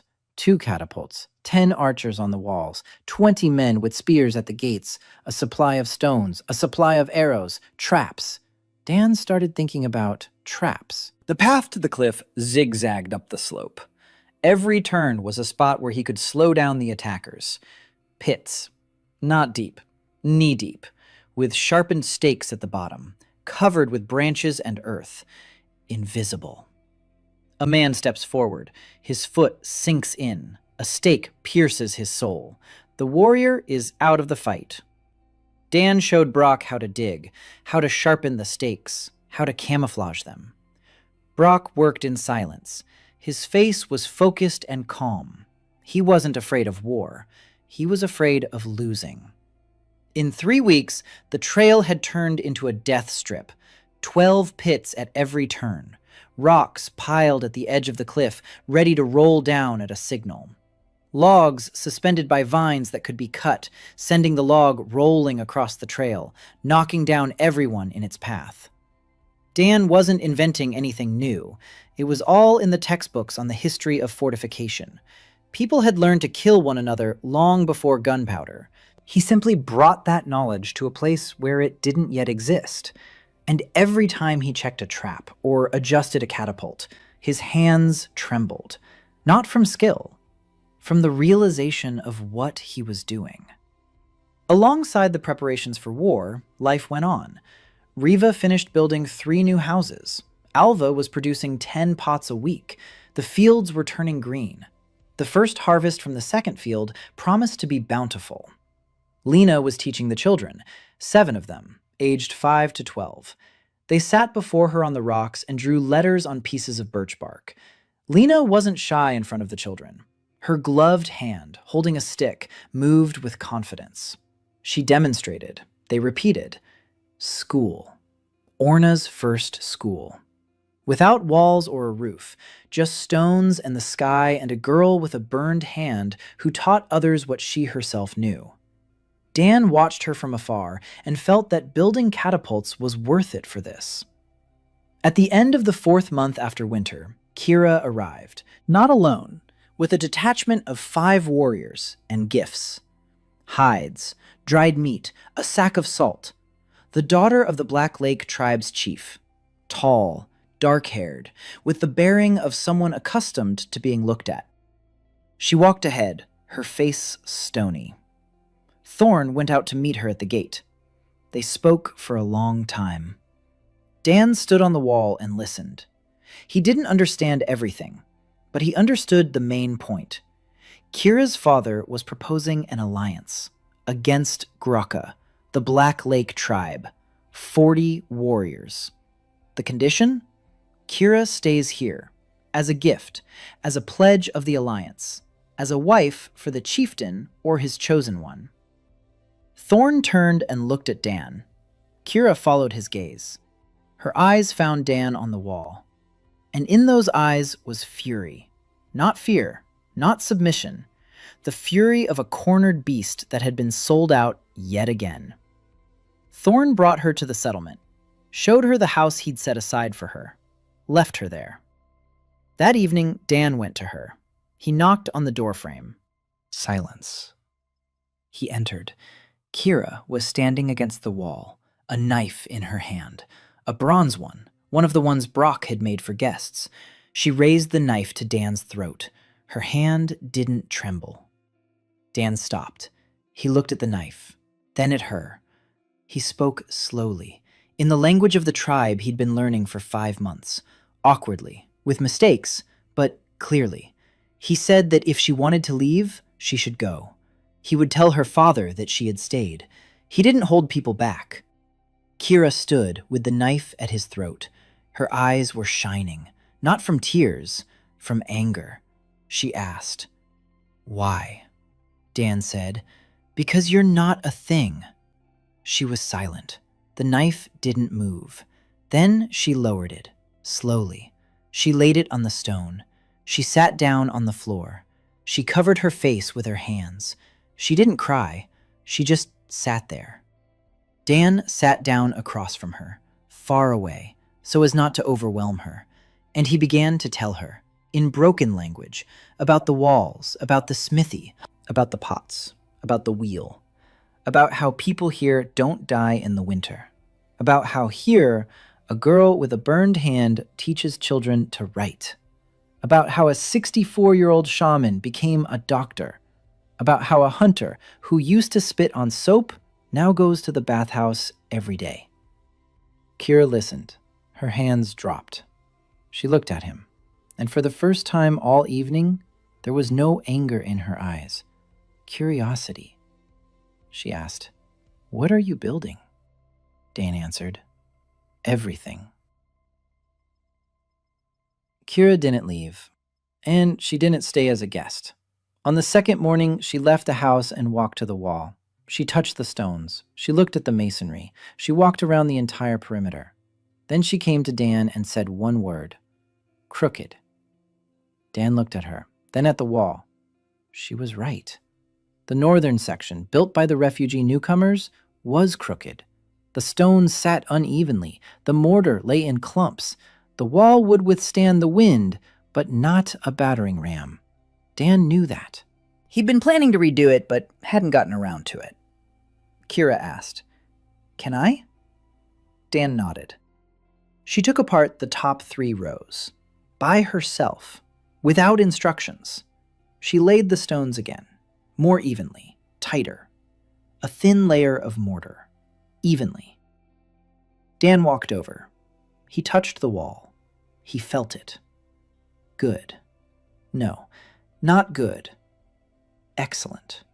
She hadn't learned from him. She'd seen the walls twice, and she'd grasped the principle. She hadn't copied, she'd understood. Riva was a good builder. Kira was different. Kira saw the structure as a whole, not stone by stone, but the entire wall at once. Where it was weak, where it was too thick, where a stone could be removed and nothing would change, where one needed to add and the wall would become twice as strong. Dan showed her a sketch of the fortress, on birch bark, in charcoal, a bird's eye view, walls, towers, gates, the inner courtyard. Kira looked at it for a long time. Then she took a stick and made some adjustments. She moved the eastern tower 3 paces closer to the cliff. She removed 1 turn in the inner corridor. She added a ledge above the gates. Dan watched her make the changes and felt a chill run down his spine. Every change was right. The eastern tower closer to the cliff provided a better view. A straight corridor instead of a turn sped up the movement of defenders. The ledge above the gates allowed boiling water to be poured on the attackers. She didn't know the words for it, but she saw. She saw the way Dan saw materials, completely, through and through. Dan said one word to her, architect. She didn't understand. He explained, a person who sees a building before it is built. Kira looked at the blueprint, then at the cliff, then at her hands that had held only a knife and a spear her whole life, because in her tribe, a woman was a commodity, not a builder. She clenched her fists and said, "Show me everything." Dan showed her, for 3 weeks, every day. How to calculate the load on a wall. How to determine the angle of stability. How to choose stone for the foundation and stone for the upper rows. How to build an arch over a doorway. How to create drainage in the foundation. Kira absorbed it all. She didn't memorize, she absorbed. Like dry earth absorbs water, greedily and completely. After 3 weeks, she redesigned the gate, by herself, without Dan. The old gate was made of wood, logs bound with sinew, sturdy but vulnerable to fire. Kira proposed a stone arch with wooden doors inside and a stone canopy on top. If an enemy set the wood on fire, the stone would remain. The doors could be replaced. The arch would stand. Dan looked at her drawing. He added one detail, bronze hinges for the doors. Kira nodded, and for the first time, she smiled. Not at him, at the drawing. She was smiling at her work. It took 12 days to build the new gate. Kira was in charge. 20 people worked under her supervision. She spoke little. She showed them. She placed a stone in position, and the men saw where to place the next one. Riva worked beside her. 2 women, 2 builders. Riva was quick and precise. Kira was slow and flawless. They weren't friends, not yet anyway, but they respected each other. You could tell by the way they looked at each other's work, without words, with understanding. The gate was finished by the middle of the 6th month. A stone arch, oak log doors on bronze hinges, a canopy with arrow slits, a platform for archers on top. Beautiful. Dan hadn't expected a defensive structure to be beautiful, but Kira made it beautiful. Every stone in place, every line straight. The arch curved smoothly and precisely. It wasn't just a gate, it was a statement. People lived here who built not only to survive, but to create something greater. Dan stood before the gate and looked. Kira stood beside him, silently. She wasn't waiting for praise. She was waiting for an assessment. Dan said, "Every stone in this gate is yours." Kira looked at the gate. at the stones she had chosen, placed, and adjusted for 3 days straight without sleep. Her face changed. Not a smile, something deeper. A person who, for the first time in her life, sees her reflection not in water, but in stone. She built this. She. Not a gift, not a favor, not a pledge of alliance. Her gate, her stones, her work. Dan saw that moment and knew it was worth going through everything for it. The transfer, the loneliness, the fear, the war that was approaching. For the moment when a person realizes they can create. Between building and preparing for war, Dan didn't forget that the world around him was bigger than the cliff. Neighboring tribes came to trade. At first timidly, then more boldly. They brought hides and meat and salt. They asked for bronze knives and needles and arrowheads. Dan didn't sell. He traded. But the main commodity wasn't things, it was knowledge. Dan showed every trader. Soap, boiled water, smoking meat. Take it, for free. Make it yourselves. Some looked at him like he was crazy. Knowledge isn't given away. Knowledge is power. Why give power to strangers? Dan replied. Because if your children stop dying from dirty water, you'll come to trade again, and you'll bring more. A living trading partner is better than a dead one. Thorn didn't approve. He grew up in a world where every advantage must be guarded like teeth.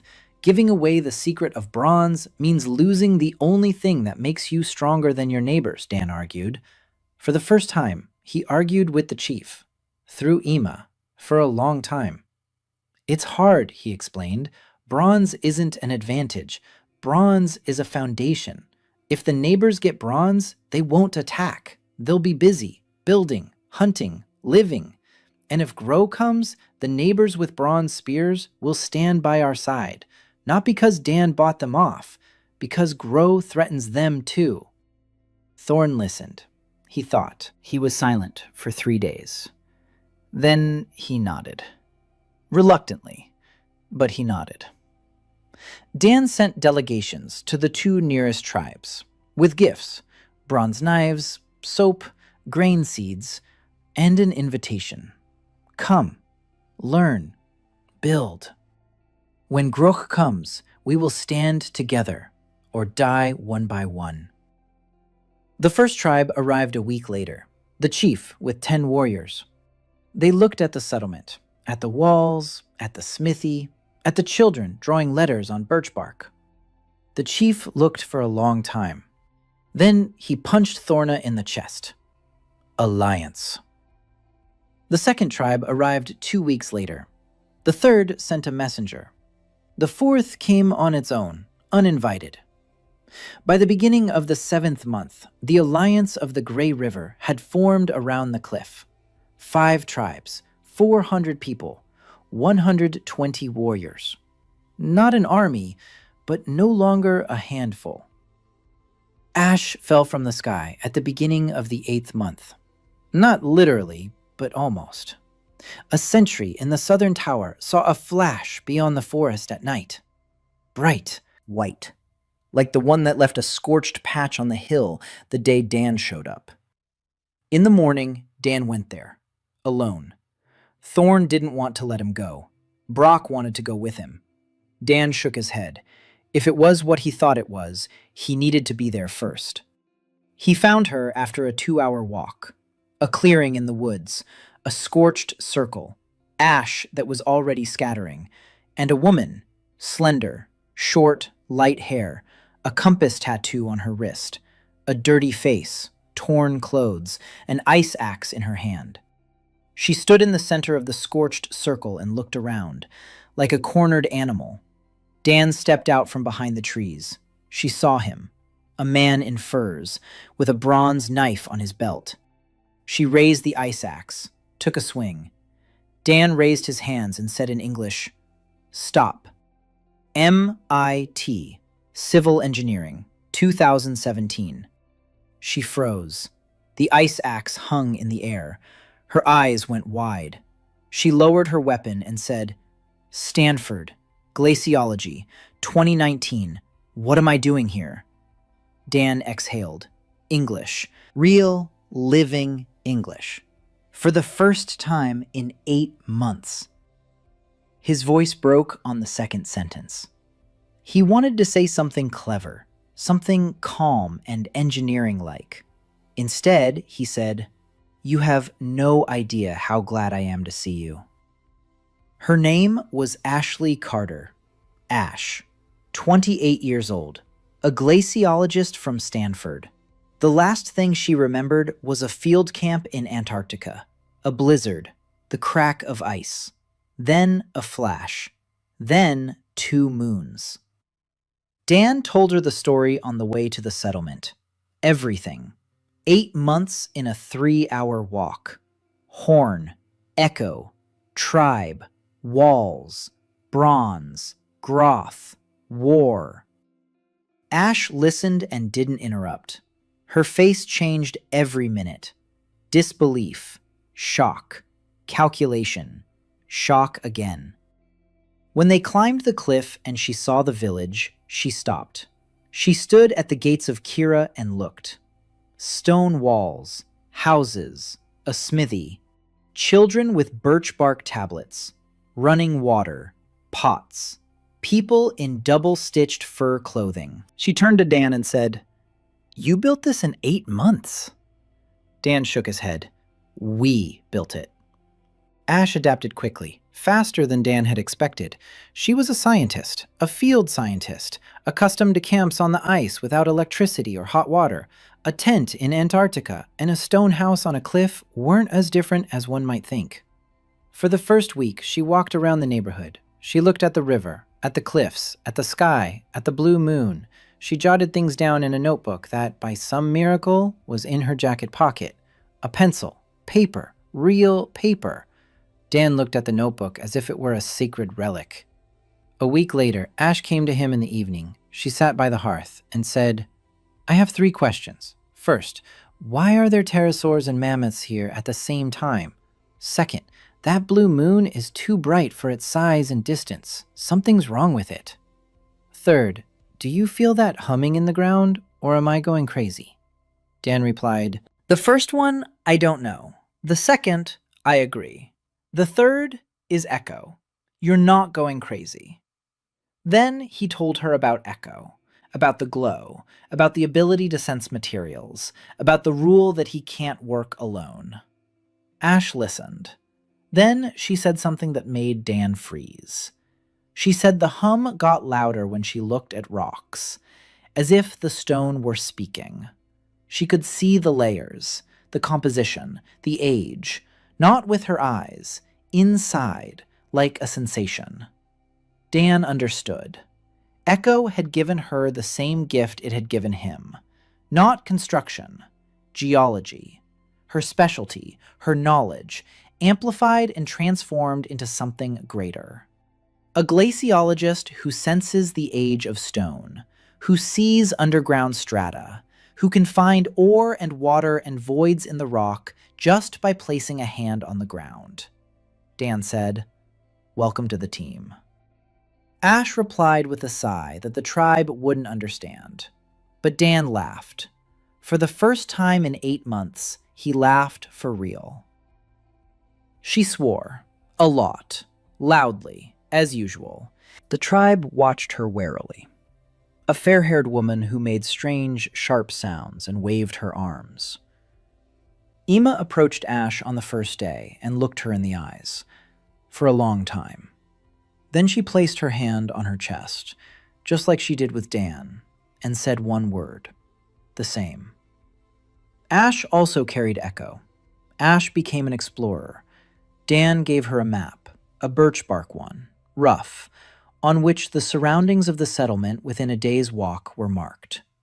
Ash took it and said it wasn't a map, but a disgrace. Then she left for 3 days with 2 warriors assigned by Thorn, and returned with a map that had contour lines, elevations, rivers, streams, rock types, ore deposits, water sources, caves, Everything within a 20-kilometer radius, drawn in her notebook with a pencil, with a precision that made Dan freeze. Ash was a field scientist. She knew how to map. And now, with her heightened sense of the rock, she was it better than any geologist with instruments. On Ash's map, Dan saw 3 things. Iron ore, deposits west of the cliff, shallow, accessible. Limestone, to the south, for mortar and eventually for cement. And a cave, deep, to the northeast. Ash marked it with a special symbol. Next to it, she wrote a single word, anomaly. Dan asked, "What kind of anomaly?" Ash said. "I put my hand on the rock at the entrance, and the rock didn't speak. It was screaming. There's something down there, something old, very old, and it's made of a metal I don't know." Dan remembered Emma's words, black walls and deep caves, walls not made by humans. He said to Ash, "Later, first the war, then the cave." Ash nodded. She didn't argue with priorities. She was a scientist, but she was a pragmatist. 300 cannibals were more important than an underground anomaly. Iron ore changed the calculations. Bronze was good. Iron was better, harder, stronger, more accessible. Dan knew how to smelt iron. The melting point was 1,538 degrees, higher than bronze's. He needed a better furnace, bigger, with forced airflow through double bellows, with clay walls that could withstand the heat.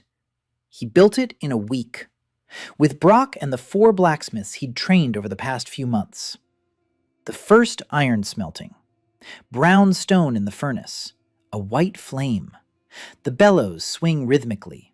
The heat is so intense that 2 steps away from the furnace, the air burns the skin. And it flows out of the furnace. Not red like copper. Gray, heavy, thick. Iron. The ingot cooled and Dan lifted it. Heavy, hard. He struck it with a stone. The sound is dull, not ringing like bronze. Heavy, solid, iron. Brock forged the first iron knife the next day. It took longer than the bronze one. It was harder to work with. Iron is more stubborn. But when the knife was ready and sharpened, Brock tested it on a log. The bronze knife left a notch. The iron one split it. Brock looked at Dan, and Dan saw in his eyes something he saw less and less often. Surprise. Brock was used to miracles, but even he was surprised by the iron. By the end of the 8th month, the settlement had 20 iron spearheads, 10 iron knives, and the first iron axe. The axe cut through wood like butter. Dan looked at the arsenal and counted. 20 archers, 30 spearmen, 2 catapults, traps on the trail, iron weapons, stone walls. Against 300. Maybe more. Maybe it won't be enough. But that's all he has. A messenger arrived at dawn on the 9th month. A boy from an allied tribe in the north.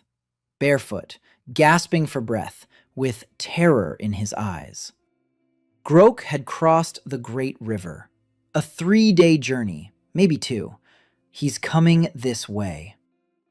Dan stood on the wall and looked north. Forest, hills.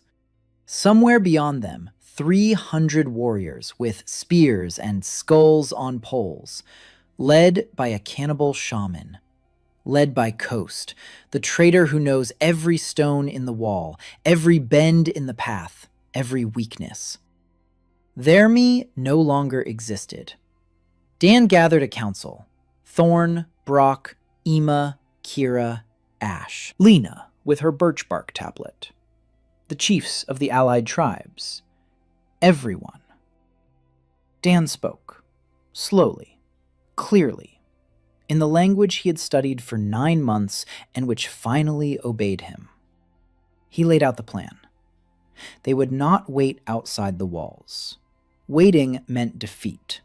300 against 50 defenders of the cliff was a siege. They would not survive a siege. They had no supplies to last months. Graka did. He would sit below and wait until they started eating rats. They needed something else. They needed to force Grok to attack, quickly, in one strike, along the trail, where traps and catapults and archers on the walls awaited. To force 300 men to climb the narrow trail where only 3 could walk in a row, and die. How to do it? Dan pointed to the birch bark, the settlement below, at the foot of the cliff. A decoy camp, huts, campfires, smoke, the appearance of life. Grok will see it and think there are people down there, defenseless. He'll attack the camp. The camp is empty. The people are on the cliff. Gro will see the deception. He'll get angry, and he'll send his men onto the path. Because Gro doesn't know how to retreat, his strength lies in fear.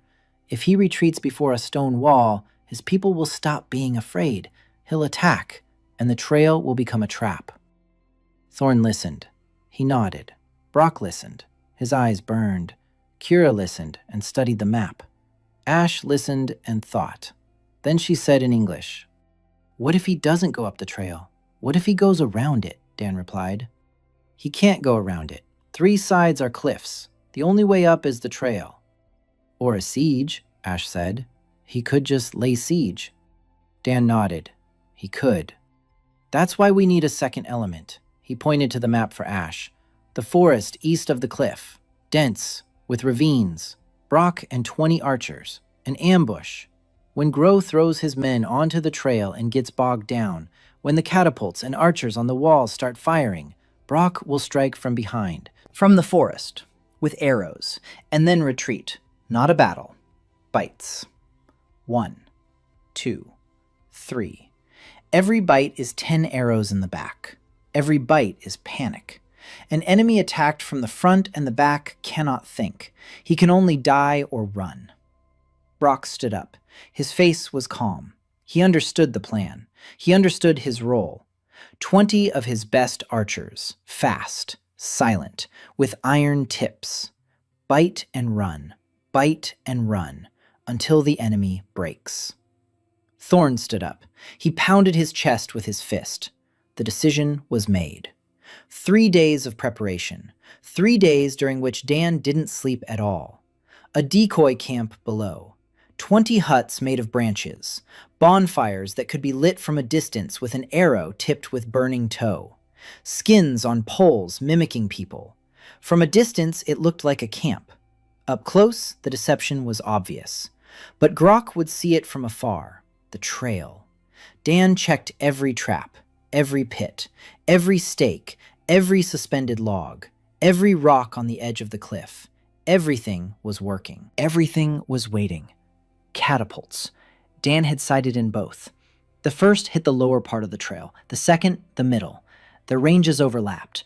The dead zone between them was 15 paces wide. 15 paces where the enemy could walk without risk of getting hit by a rock. Dan had filled that zone with additional pits, walls. Kira checked every stone, every joint, every ledge. She found 3 weak spots and reinforced them in a day.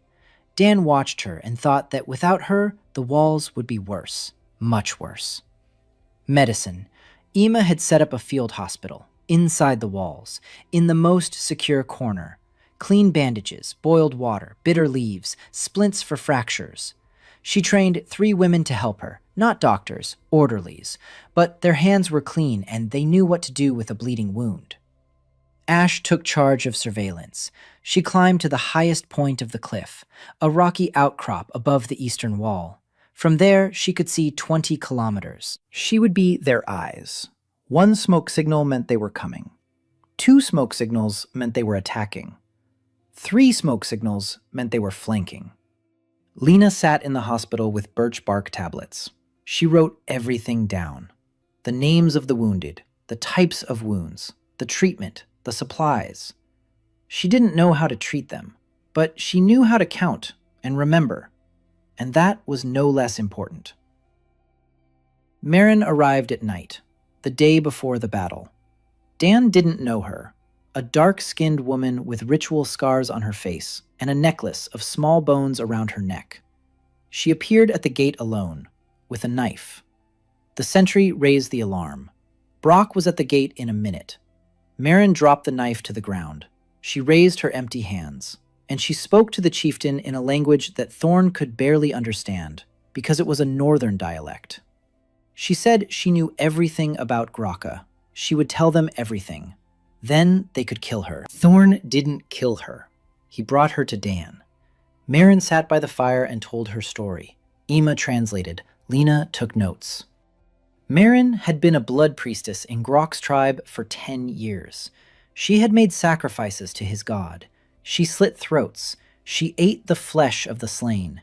She did it because Grok would have killed her if she refused. And then he ordered her to sacrifice her younger brother, a 12-year-old boy. And she did it, because if she hadn't, Grok would have killed them both and eaten them. After that, she ran. She walked south for 3 weeks. She ate roots and drank from streams. And she came here to tell everything and die, because living after what she had done was impossible. Dan listened. His hands clenched his knees so tightly that his knuckles turned white. He couldn't imagine it. He didn't want to, but he listened, because her words contained information that would save lives. Marin told him about Grok, his tactics, his habits, his weaknesses. Grok always attacked at dawn, always in the center, always personally leading the first wave, because his men would follow him only as long as they could see his back ahead of them. He was brave, insanely brave, and that was his weakness. Because if the first wave faltered and Grok was wounded or killed, the rest would flee. They weren't an army. They were a mob united by fear of a single man. Kill the fear, and the mob will scatter. Dan listened, and the plan in his head shifted. It adjusted. It became more precise. He turned to Marin and said through Ima, "You won't die." Marin looked at him. There was no hope in her eyes, only emptiness. Dan said, "You'll tell me everything, then you'll live. Because the dead can't fix what they've done, only the living can." Marin was silent. Then she lowered her head, and a single tear fell from her eyes, the first in 10 years. They came at dawn, just as Marin had said. Ash lit the first smoke signal on a rocky outcrop. Dan stood on the wall and watched. The forest to north was stirring. People were emerging from under the trees. Dozens, hundreds. Dan counted and stopped at 200. Many, so many, more than 300. Grow had gathered more men along the way. They filled the valley beneath the cliff. Painted faces, spears, clubs, shields made of hides on wooden frames. A row of skulls hung from a long pole in the center of the formation. They saw the false camp, huts, smoke from smoldering fires, hides on the gloss. From a distance of 200 paces, it looked like a camp, a living camp. Grok gave the order. The warriors rushed forward, quickly, with a howl. They stormed into the camp and hacked at the huts and the poles with the hides. Empty. Everything was empty. The howling stopped. Silence. 400 warriors stood amid the ruins of the empty huts and looked at the cliff, at the stone walls, at the people behind them. Grok stepped forward. Dan saw him for the first time. Huge, a head taller than any of his warriors, as broad as 2 men. A necklace of human jaws around his neck. A helmet made from the skull of a saber-toothed cat on his head. In his hand, a club with a stone pommel the size of a child's head. He stood before the cliff and looked up, at the walls, at Dan. Their eyes met across 200 paces of emptiness. Grok screamed, a long, hoarse howl, a challenge, a command, a promise. Dan didn't move. Grok raised his club and pointed to the trail. His warriors moved forward. The first wave, 50 men, Grok in the lead. Just as Marin had said, in person, at the very front. They began climbing the trail. The path zigzagged. The first turn, the second. At the third turn, the first warrior stepped into a trap. His foot gave way. A spike pierced his soul. A scream. The warrior fell. The next one stepped over him and fell into the second pit. Another scream. The path was narrow. 3 men in a row. The fallen blocked the way. Those behind were pushing forward. Those in front were stumbling over the wounded. Gro didn't stop. He stepped over his own men. He kept moving forward. The fourth turn. Dan gave the signal. The first catapult fired. A stone the size of a man's head flew over the path and crashed into the slope next to the formation. Dirt and debris. Second volley. More accurate. The stone hit a group of 5 warriors at the second turn. Dan didn't see what happened. He only saw the formation break apart at that spot, how the men tumbled down the slope. The second catapult fired at the upper part of the trail. The stone flew over Groka's head. He didn't even duck. He kept moving forward. Dan gave the order to the archers. 10 men on the wall. A volley. Arrows flew down the trail. Iron tips. 70 paces away. 3 warriors fell. Another volley. 2 more. The path was turning into a bloodbath. The wounded were screaming. The dead lay on the rocks. The living were climbing over them. And Grok kept walking. He had covered half the path. His warriors were falling all around him. Pits, rocks, arrows. But he kept walking. And as long as he walked, the rest followed him. Dan gave the signal. A log, suspended by a vine at the 6th bend. A warrior on the wall cut the vine. The log rolled across the path, heavy, wet with morning dew. It knocked down 6 men, threw them off the path and down, a 5-meter fall onto the rocks. Grok dodged it. He leaped back toward the cliff. He pressed his back against it. The log rolled past. He got up and kept going. Dan watched him and felt something he hadn't expected. Respect. A mad, blind respect for a man who walked through death without stopping. Grok was a monster, a cannibal, a killer, but he wasn't a coward. The second wave began to rise, another 100. The path was jam-packed. The living were climbing over the dead. The catapults fired, the archers shot, but there were too many of them. Grok had covered 3/4 of the path. 40 paces remained to the gate. Dan exhaled and lit his second smoke signal, a signal to Brok, a strike from the rear. The forest east of the cliff erupted with arrows. Brok's 20 archers struck the rear ranks of the horde, those waiting below for their turn to climb. Arrows from the forest, out of nowhere, without warning. Panic. The rear ranks turned, ran away from the forest, collided with those climbing the trail. Chaos. A stampede. People were falling off the trail, pushing each other. Dan saw his chance. The formation had broken. The link between Grok on the trail and his horde below had been severed. Grok was alone. With 20 warriors at the top of the trail, the rest were fleeing or crushing each other below. Dan gave the order. All catapults on the lower trail. Cut Grok off from reinforcements. Stones flew. The trail between the 4th and 5th terms turned into a wall of dust and debris. No one could pass. Gro remained at the top with 20 men, facing the wall, facing the gates of Kira, facing 10 archers shooting down from the platform. 20 became 15, then 10. The arrows struck point blank. It was impossible to miss from 30 paces. Gro stood. 3 arrows stuck out of his shield, 1 from his shoulder. Blood ran down his arm. He didn't fall. He looked up at Dan, and in his eyes, Dan saw not anger, a question. How? How did you do that? 4 remained around Grok, then 2. Then he was alone, standing on the path 30 paces from the gate, with a club in his hand, with an arrow in his shoulder, with blood on his face. Alone. Dan shouted, "Stop!" The archers froze. Silence. Only the groans of the wounded below, and the wind. Dan looked at Grok. Grok looked at Dan.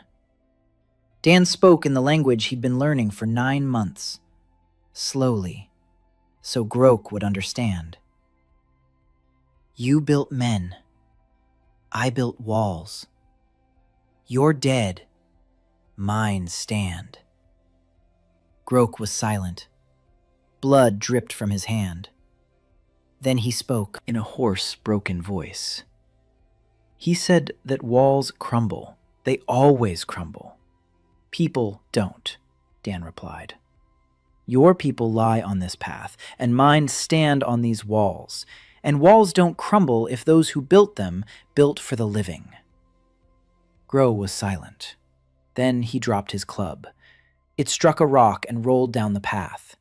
He stood unarmed, with an arrow in his shoulder, and looked at Dan. Dan walked down to the gate. He opened it. He stepped out onto the path, alone. Brock hissed behind him. Thorn shouted. Dan didn't stop. He walked up to Grow. He stood before him. Grow was a head taller, twice as broad, with hands that snapped necks. Dan raised his empty hands. He gestured. Nothing. Then he gestured down, at the trail, at the dead and wounded. Then he gestured at the wall, at the living. Then he said, "Enough." Grow looked down at him, for a second, 10, 30. Then his knees buckled, not from the wound, from something that snapped inside. He sank onto the stones of the trail, sat down, and closed his eyes. The battle for the Grey River Fortress was over. It rained for 3 days after the battle, washing the blood from the path, carrying it into the river. Dan stood on the wall and watched as the water did the work he couldn't bring himself to do, clearing away the bodies. Others took care of that. Brock organized it. The dead enemies were buried in a mass grave at the foot of the cliff. The wounded were brought up to Ima's hospital. 47 people. Enemies. People who, an hour ago, had been climbing the trail to kill and eat. Now they lay in the stone building, and Ima was washing their wounds with boiled water and applying bandages made of clean leather. Thorn didn't understand. Why treat the enemies? Dan explained. These people weren't Grok warriors by choice. Marin told him. Half the horde consists of tribes that Grok has absorbed, people who were forced into it. Heal them, feed them, show them that life can be different, and they'll stay, not as prisoners, as people. Thorn had his doubts. Brock had his doubts. Gort spat and grumbled. But Ima had no doubts. She healed, silently, everyone. No matter which side of the trail he had fought on, because a wound is a wound, and pain is pain. Grok sat in a separate house, under guard. Ima pulled the arrow from his shoulder. She washed the wound and bandaged it. Grok didn't resist. He didn't speak. He sat and stared at the wall. Dan came to see him on the second day, sat across from him, was silent for a long time, then asked through Ima, who translated, "Why? Why the purge? Why the killings? Why the cannibalism?" Grok was silent. Then he spoke, quietly, not like a chief, like a man whom no one had listened to for far too long. He told his story. When he was 10, his tribe was slaughtered. Everyone. His mother, his father, his brothers. Their neighbors slaughtered them over hunting grounds. He survived because he hid in a pit with the corpses. 3 days, without water, without food. He ate the dead, his own dead, because he wanted to live. And when he crawled out of the pit, he was a different man. He decided that the world was simple. The strong eat the weak, literally. And if he became the strongest, no one would eat him. Never again. Dan listened. His hands clenched his knees. He couldn't justify Grok. Hundreds of dead, children eaten, tribes destroyed. Nothing justifies that. But he could understand. A boy in a pit of corpses, 10 years old, 3 days in hell, and then 40 years of madness built on a single idea: eat so as not to be eaten. Dan said, "You were wrong. The world doesn't work that way. The strong aren't those who eat. The strong are those who feed." Grok looked at him. In his eyes was something like weariness, a deep, long-standing weariness. He said, "Prove it." Dan nodded. He would prove it. Not with words, with deeds.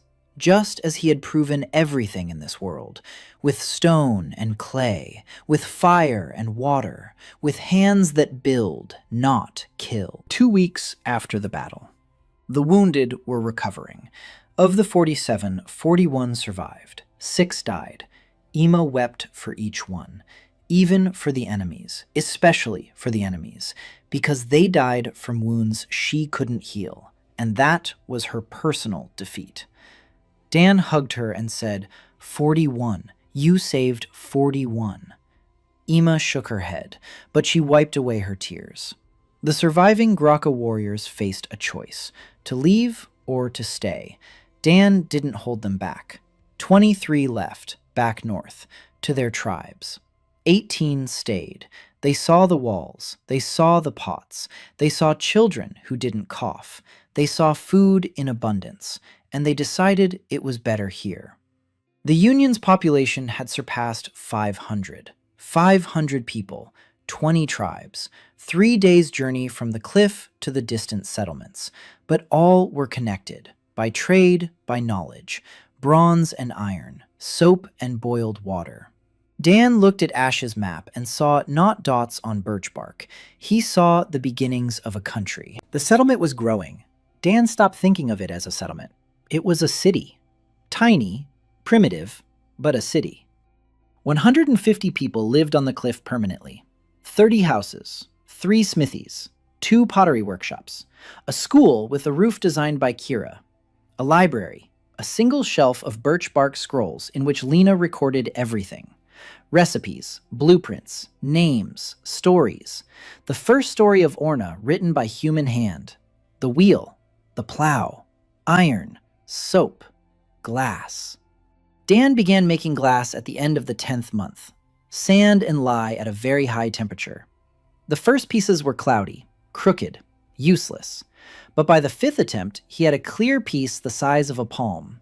He polished it, for a long time, carefully, with a stone and water, until the surface became smooth and convex, a lens.